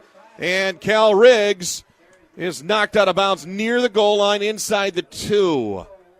1st and goal, Comets. Yeah, great call on that one. All the receivers to that other side. They set up the little screen pass to Riggs. Wide open, blockers in front. Had one guy, just couldn't quite get in. Changes the equation for sure, and a timeout looks like on the field. There's a Ram down. And that's the near sideline where the tackle was made. What do you got for us there, Doc, with your binocs? That was DeJuan Young, the guy who made the tackle on Riggs. 9:11 remaining in this game, and Grand Ledge might want to call 911. 30-7 Holt, but the Comets are right on the doorstep. 1st down and goal inside the 2. I see big man formation out there right now. Mm-hmm. And that means the big fullback, Josh Martin, coming in, number 90. He will lead block here for Cal Riggs. I formation, oversized line. Riggs on the carry, touchdown into the end zone. And the Comets get a much-needed 6 with 8:57 remaining in the 4th. A 2-yard touchdown run by Cal Riggs makes it 30-13 Holt. The defense for the Rams was trying to adjust for that play. I think they actually got the defensive lineman in the right position to make it, but Riggs with the jump cut to the right found that hole and got in the end zone for the Comets. Now, the 3 touchdowns that Grand Ledge needs, they need 2-point conversions on 2 of them. So they don't have to go for 2 here. And usually you don't go for 2 until you have to. Yeah, I think they're going to go for it here. Not sure I necessarily agree, but again, 2 out of 3 of them you're going to have to get 2. You're right. You go for the 1 now, and then when you have to go for 2, you do it. Conventional thought would tell you that, but they're going to go for 2 right here. Bird directly under center. This is a big play. Pitch to the left side, trying the edge. There is a flag down, not to be denied, and finally knocked out of bounds on the carry was Jacob Umholtz, but we'll wait on the penalty and see what this is. If it's an illegal formation against Grand Ledge and they let the play go, I'm sure Holt will decline this. There's no reason to accept it. Yep, that's illegal what it is. Formation, Grand Ledge declined, and that's a big win for Holt. 8:57 remaining, and it remains a 3-possession game, and that's what you kind of corner yourself here, Doc, by going for 2 and not getting it. If you got the 1, it'd be 16, and you'd still be within 2 scores. Yeah, I don't like that call from Coach Matt Bird. Kick the extra point, and then hope your defense gets a stop or you get a turnover, and then you can get down in that situation where you get a touchdown, and you have to go for those 2 points. So, in effect, they get a touchdown, which they absolutely had to have, but they're still a long distance away in this one with only 8:57 remaining, and they've got to touch the football 3 times. Yeah, and that's not a lot of time, the way that Holt has been running the ball and just chewing up the clock. Well, you would assume then the Grand Ledge would do an onside kick right here. I would imagine so, and you would imagine that Coach Chad Falk for the Holt Rams knows that and gets his guys in the position for it. Hands team out there. Yeah, everybody's Dylan up. Ross. Excuse me. Yep. Holt will stack up about 10 guys at the 10-yard mark where the kick has to go. Dylan Ross from the 40, presumably for an onside kick here. Walks up to it. He'll kick it deep. So Holt not set up for a return. Well, they better go get the football. I mean, now it barely crawled across the goal line, and that's a live football, Doc. Grand Ledge was coming, and had that stayed outside the end zone, that could have been a touchdown for them. Yeah, Kari Gray waited, and he thought, that's going to roll in, but it just barely got into the end zone. That's one of those dangerous ones where even if you got to pick it up and get a yard, you got to be down there with the ball. Well, Holt here, it's all about ball security, chewing clock, and just holding on, staying fundamentally sound. And they'll get out of here with a win, Doc. And that's what they've been doing in the second half. They've taken the ball and just held on to it. And those couple 4th down conversions on the last drive were huge. They really were. And a dagger thrown with a 14-yard touchdown pass from Colin Lair to Kari Gray. Here's a handoff to the right side. And it's Bicey trying to get extra yardage around the corner. He's still on his feet. He was pushing the pile, Doc, of almost everybody on the field. And gets out from the 20 to about the 23. Well, it was the Troy Jordan show the last drive. Right. They've been rotating the backs. And so it's Bicey's turn. He's more of the power back. You know, this is a Holt team that has struggled this season in a lot of ways. They dropped their first 2 games. And there's a flag on the field. A late flag. A lot of late flags here. Personal foul, face mask against Grand Ledge. Ooh. My goodness. I mean, the Comets have had 3 of those. Absolutely. You got to call it brain dead penalties. 2 personal foul, unsportsmanlike conducts that have put them behind the 8 ball, and they didn't need that there. That'll move the ball forward 15 yards for Holt and give them a fresh set of downs. Those kind of things happen when the back is up like that fighting and you get all those guys in the scrum. Yeah. Every once in a while, somebody's reaching in and pulling on that face mask. Right. So 1st down and 10, ball at the 37 of Holt. They lead at 30-13. Shocking upset in the making here. Handoff inside. There isn't a lot there for Troy Jordan. And he'll be stacked up for a loss of 1. That's inconsequential. They just want clock to run, and that's what's happening. 2nd down and 11, 8:20 and running. Now, Holt came out of the gates with 2 losses to Granville and Hudsonville. And I'm telling you, they got smoked. Those are 2 very good teams. But they took their lumps, and I talked about that with Chad Falk earlier today, head coach. They kind of fought their way through. They had a couple of close losses in the middle of their schedule to East Lansing, being one of those, 22-20. And then again to Lansing Sexton, 30-20. Those are the 2 teams they're tied for second place with right now in the blue. Mm-hmm. And you would figure coming in, again, staring uphill at the first place Grand Ledge Comets. This was a daunting task, but they have answered the bell. Pitch to the right side, Bicey. Turning upfield with speed, 40-yard line through contact, and turns a 1-yard loss into about a 4-yard gain. It'll be 3rd down and 7. Let's pause 10 seconds here near the top of the hour, 9 o'clock for station identification. You're listening to High School Football on the Team 92.1 FM. Back here with Eric Doc Love, I'm Ryan Schuling. Glad to be with you tonight, Week 9 on a brisk, chilly night in Grand Ledge, and it got even colder for the Comets faithful when the Holt Rams took the field, and they have sent a message from start to finish so far here, 30-13. They lead by 17 points with under 7 minutes to play now, 3rd down and long. Left side handoff. Grand Ledge stocks it up, and a fumble on the play, and the Comets needed it. They got it. Willoughby covers on the fumble, and the referee says the ball was down. Oh, man. Another break that goes the Holt Rams' way. Oh, the Comets cannot catch a break tonight. I think it's the right call. Okay. But it was very, very close. Grand Ledge fans would disagree with you, Doc, but I cannot fault your judgment there. It did look like he was going to the ground with a knee down, and that's what the referee signaled. Clock continues to run. I mean, Grand Ledge has timeouts, but when do you use them here? Clock runs with 6:08 to go. Grand Ledge will get the ball down by 17. They need a big play here on special teams. It would help. Colin Laird to punt from inside his own 30. Gets it away. It's blocked! Johnston will pick it up. 20-yard line, tumbling, and down at the 4-yard line.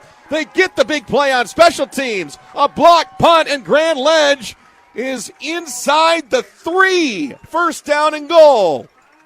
Well, the snap was off to the right for Lair. He had to adjust and was trying to hurry up and get that ball away. The pressure came in. Grand Ledge gets it. There's that big play that they need to get back into it. Oh, had to have it. Had to have it, and they got it. And Grand Ledge with signs of life here. Rudy Tomjanovich said it best back in the 90s, never underestimate the heart of a champion, and the Comets are champions of the blue. So a massive turn of momentum there. They're still down 17 with 5:47 to go, and they need to get a touchdown here. Nolan Bird, and across the goal line, touchdown, first play. Holt says they have the football, but the touchdown is signaled on the first play from the line of scrimmage, and that's 6 more for Grand Ledge. They're down 11, 30-19. They didn't waste any time, Doc. That was a quick one, and they need it. They get the punt block. You keep it in the hands of your quarterback. He gets it in for the quick 2 touchdown. And they have to go for 2 here. I guess it doesn't matter a whole lot. They're going to kick it. I mean, the difference between 9 and 10, you're still 2 possessions down. Yes. So they'll take the conventional extra point right here with Dylan Ross out to kick it. This would put them down a touchdown and a field goal. Kick is away, and it is good. And with 5:41 to go, the big block punt turns into a touchdown for Grand Ledge. They're back within shouting distance at least, 30-20. Back with more high school football after these words, brought to you in part by MSU FCU on the Team 92.1 FM. Kari Gray on the kick return for Holt, and he takes it from about his own 10-yard line to the 22. 5:35 to go in regulation time. It's a 10-point game. The Comets have stormed back, thanks in large part to a blocked punt. This game was 30-7, and Holt looked to be heading to the clubhouse with a win on the road, but not so fast. Still time remaining. And Grand Ledge rattling off 13 unanswered points, now within 2 possessions, a touchdown and a field goal. And this possession becomes even larger for the Holt Rams, Doc. Yeah, they've got to get a couple of stops here, and they might have to start using some of those timeouts on this drive, depending upon what happens on these first couple of plays. Ball security going to be big here. I formation, 2 tight ends stacked for Holt. Lair directly under center. Comes to Jordan now right side. Pushes the right side of the line across the 25 and out to the 26-yard line. 2nd down and 7 coming up. Strong 3 yards gain there. 5:20 and counting remaining. And we'll see when Coach Burr decides to use his timeouts. He's got all 3 for Grand Ledge. I would imagine right here that if you can get a stop on 2nd down, and maybe if they only get 1 or 2 yards, you could use one of those timeouts. I would agree. It's all about percentages and what you feel your odds are of stopping them on that third down. Have to be managed well, though, because you need to touch the ball twice. I formation yet again. Holt staying conservative, at least with their look. It's a crossbuck, back, tailback, and Jordan across the 33. A first down to the 34. Man, Troy Jordan has been tremendous tonight. Had that 32-yard touchdown run in the first half. Been rotating in with Justin Bicey, and he's made some huge plays for this team on the ground. New set of downs means a fresh clock to run. 4:35, time obviously a factor for Grand Ledge, and it can't go fast enough for the Holt Rams. Just trying to get out of here like they stole something. I formation again, one wide receiver. It's Kari Gray split wide to the right. Again, the tailback give to Jordan. Scissoring his way through the offensive line near the 40. Significant push by his O-lineman. And a gain of 6 will make it 2nd down and 4. I got to give it up to guys. Dylan Reich, Brian Ho, Emilio Pupo Rivera, Anthony Domzowski, Nick View. Those guys have done tremendous work tonight. 3:55, clock rolling here. Coach Bird would like to use those timeouts, but as Doc stated earlier, you got to put them in a 3rd and long to give yourself a chance to get off the field after the timeout. But he might have to use them anyway because time is running thin. 30-20. Holt leads by 10. They were up by 23. Grand Ledge nearly jumped offside their long snap count. Right side, Jordan cuts back off right tackle and somehow gets positive yardage, about 2 to the 41. It'll bring up 3rd down and 3, and there's the timeout by Grand Ledge. We'll keep it right here. Strategy now, he's used the first of 3 timeouts, just as the doctor ordered, literally, Doc Love. 3rd down and 3, Grand Ledge absolutely has to have a stop right here, Doc. And if you're Holt and Coach Chad Folk, do you get fancy? I mean, he's been doing it all night. They've been doing some uncharacteristic things in this ball game tonight. It's been YOLO. It is. They have nothing to lose. You're 4-4. You got to win to get in. You got to pull out all the stops. At least done it. Give themselves a chance to get into the playoffs. They have to get that win tonight. And I'm at this point in the ball game, I'm staying conservative and I'm running the ball at 3rd and 3. If you stay at 3rd and 3, you don't get any yards, then you punt the ball away. But he's been gambling. They've been taking those chances. Oh, yeah. And we've been wrong a couple of times. 4th down hasn't meant anything to the Holt Rams tonight, and it's been to their benefit to play aggressive. Here we are, 3rd down and 3, a solid 3. They're at the 41. They need to get to the 44. They're in that conservative look with the eye. Lara directly under center. Troy Jordan is the tailback. He'll get the carry here. Cuts it up around the 41. Still pushing, but he will be short. 4th down coming up. Gains about 1. It'll be 4th and 2. The clock runs. And again, Grand Ledge has 2 timeouts remaining. And last time they were in this situation, the punt was blocked.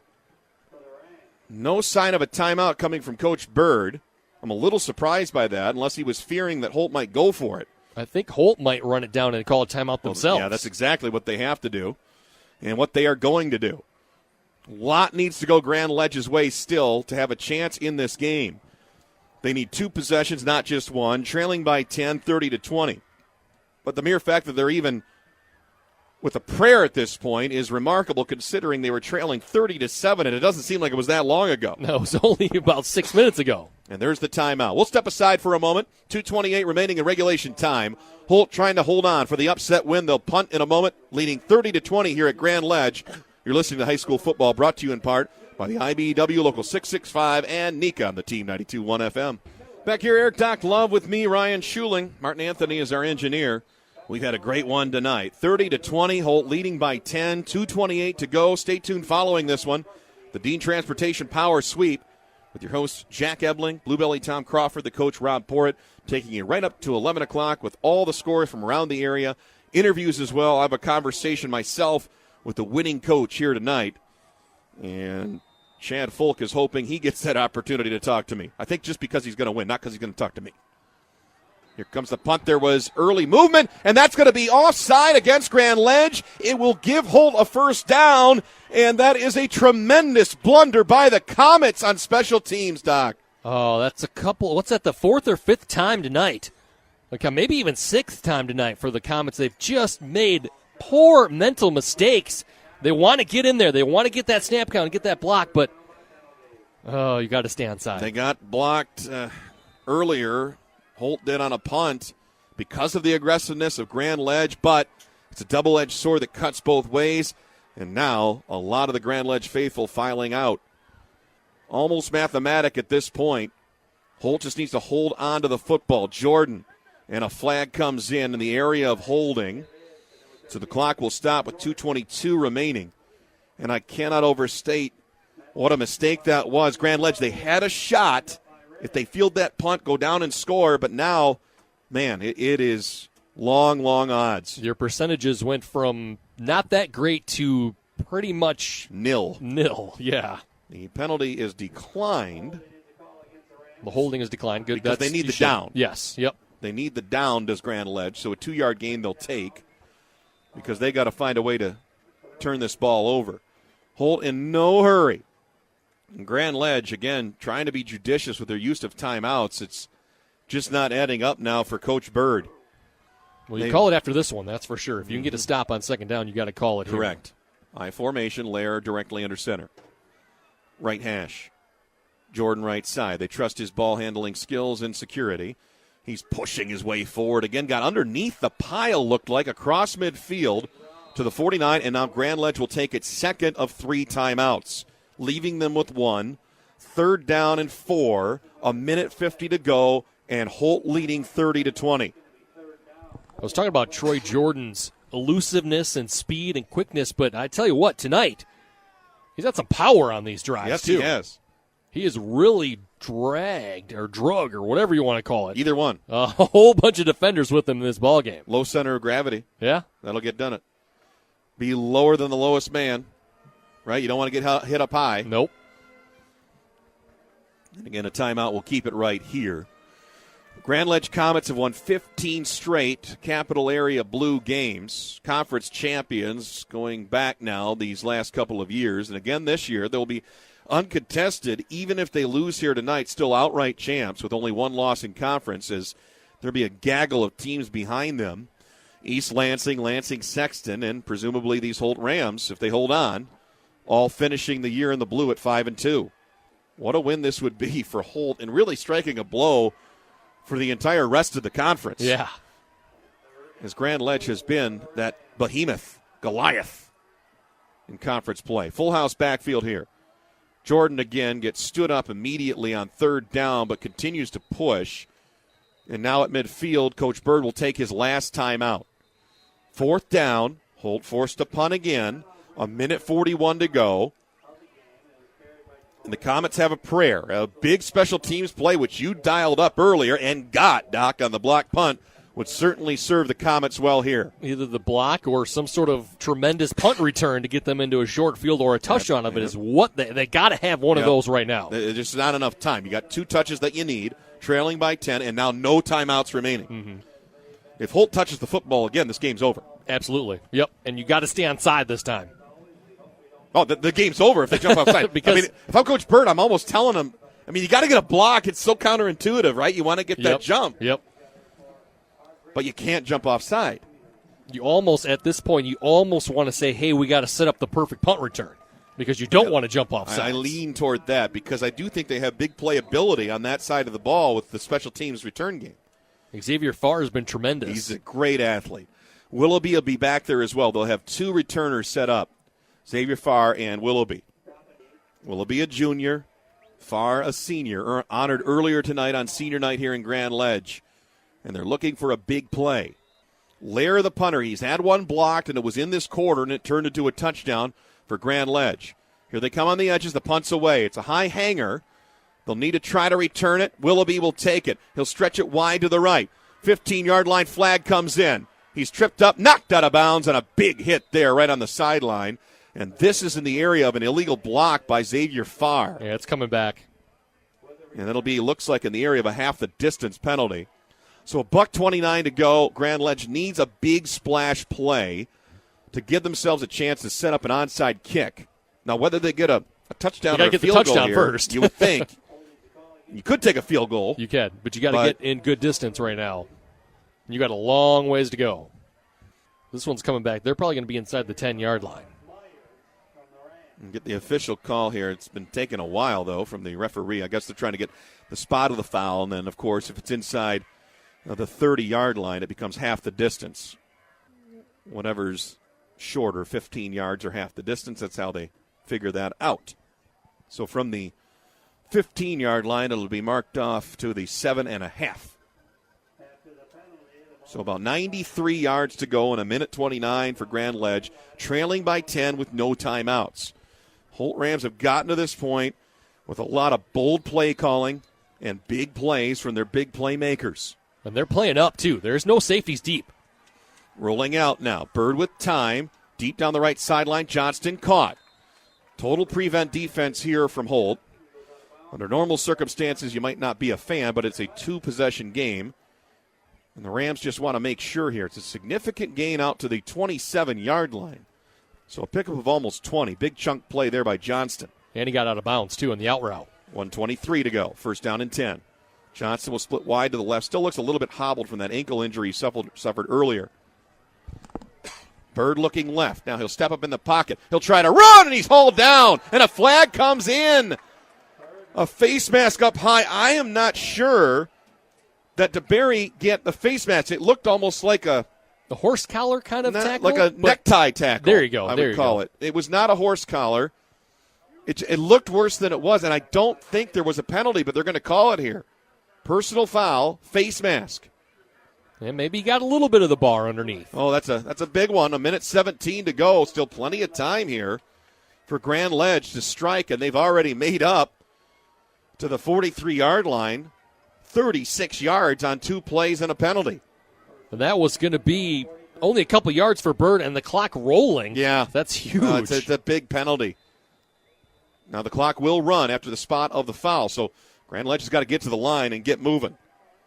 Nolan Bird directly under center, offset I formation. Farr comes in motion. Counter fake, dropping back, going deep, over the middle. Has a man, jump ball, and knocked incomplete. He was looking for Lalamia. That's his big play receiver. Deep down the middle, and more Laundry. A flag is down. Oh, man. That was at the line of scrimmage. Maybe a pick set, something like that. This one might be coming back. Offensive pass interference or holding, and the Comets are already retreating in their own end. 58 seconds remain. 30-20, Holt by 10 on the road. Grand Ledge with the last gasp effort. It's an ineligible man downfield. 5-yard penalty. That's just another one of those mental mistakes for a team that hasn't made those this season. Not used to seeing this from Grand Ledge. And time is of the essence, and it's running out. Trip receiver set to the right side. Bird shotgun. Ball marked for play. Snap is away, clock runs. Right side, quick look, and that's incomplete. At the toes of the intended receiver, Dominic Guzman. Second down 15. Clock does stop with 54 seconds to go. Again, stay tuned. The Dean Transportation Power Sweep coming up next. Jack Ebling, Bluebelly Tom Crawford, the coach Rob Porritt live in our Lansing studios, taking you right up to 11 o'clock with all the scores from around the area. Interviews as well, and I'll be talking to the victorious coach from this game, which is still to be determined. 2 receivers, left side. 1 setback here for Bird, who will roll toward his left. He'll step back, look, left side, incomplete. Had Johnston to that side, as well as Xavier Farr, and it was well out of their reach. Incomplete, 3rd down and 15. I think he thought that Johnston was going to get to that spot on the deep out route, but Cal just not looking 100% right now, really limping big time out there. Yeah, he's playing through a lot of pain, you can tell. 48 seconds remaining, clock stopped. 4-down territory, obviously, anywhere on the field here, so at least 2 more cracks at it, barring a turnover for Nolan Bird and this Grand Ledge offense. They have fought back valiantly. They trailed by 23. Holt putting the hammer to them at 30-7. Comets charging back with 13 unanswered points, including a blocked punt in between. They change out personnel here, and I don't know about this package. They got a 5-receiver look. 3rd down and very long. Bird facing a blitz. pressure, steps in the pocket, looks deep over the middle, far, just overthrown by about a yard. Out of his reach, it'll bring up 4th down, and the game comes down to this for Grand Ledge. Oh, that would have been a touchdown, an easy touchdown for Xavier Farr, but the ball just out of his reach. He could only get his fingertips on it. So this is the game right here for all intents and purposes. And Grand Ledge, even if they get it, they are living by a thread. 4th down, 15. Ball at their own 37. They have to get to the Holt 48. Rams lead it 30-20. Again, that 5-receiver look with an empty backfield. Shotgun Bird. Blitz coming. Steps up in the pocket, falls down, he's sacked, and the Holt Rams are going to win here in Grand Ledge tonight. 38 seconds remain. It's academic as Grand Ledge turns the ball over on downs, and Holt will live on to fight and see what happens on Sunday. Going to be the first win since 2013 against Grand Ledge for the Holt Rams. And that, by the way, was the last time they made the playoffs. Very interesting. Going to be tough at 5-4, but this win will give them a lot of playoff points. That is big. And they will be watching by their television sets. I don't think they would have predicted it. They would hope for it. But they're in victory formation right now here at Grand Ledge High School. Colin Laird doing the honors. With 38 seconds remaining, he takes a knee. And one more play to run before the Holt Rams are able to celebrate what is arguably the biggest upset in high school football in this area this year. They don't have to kneel it again. It's over. And that will be that. The Holt Rams, with a stunning victory on the road, upset the Grand Ledge Comets. Our final score will be 30-20. The Rams improved to 5-4. Doc talked about the playoff points that they will earn from this big win against one of the best teams in the area. And we'll see what happens on Sunday night. Grand Ledge falls to 7-2 on the season. Their only loss in conference play here tonight. Still the outright champions in the blue, and we'll see what happens with the Comets. They probably went from likely having a home playoff game to maybe going on the road at 7-2. Yeah, maybe have to face a tougher team at 7-2 as well. Obviously, you want your home field advantage. Didn't help them as much tonight on senior night, but huge win for Chad Folk and the Holt Rams, and they've been working on limiting their mistakes and finishing ball games this year. They did not have very many mistakes tonight, and they were able to finish this ball game strong. Had some gambles, and they paid off.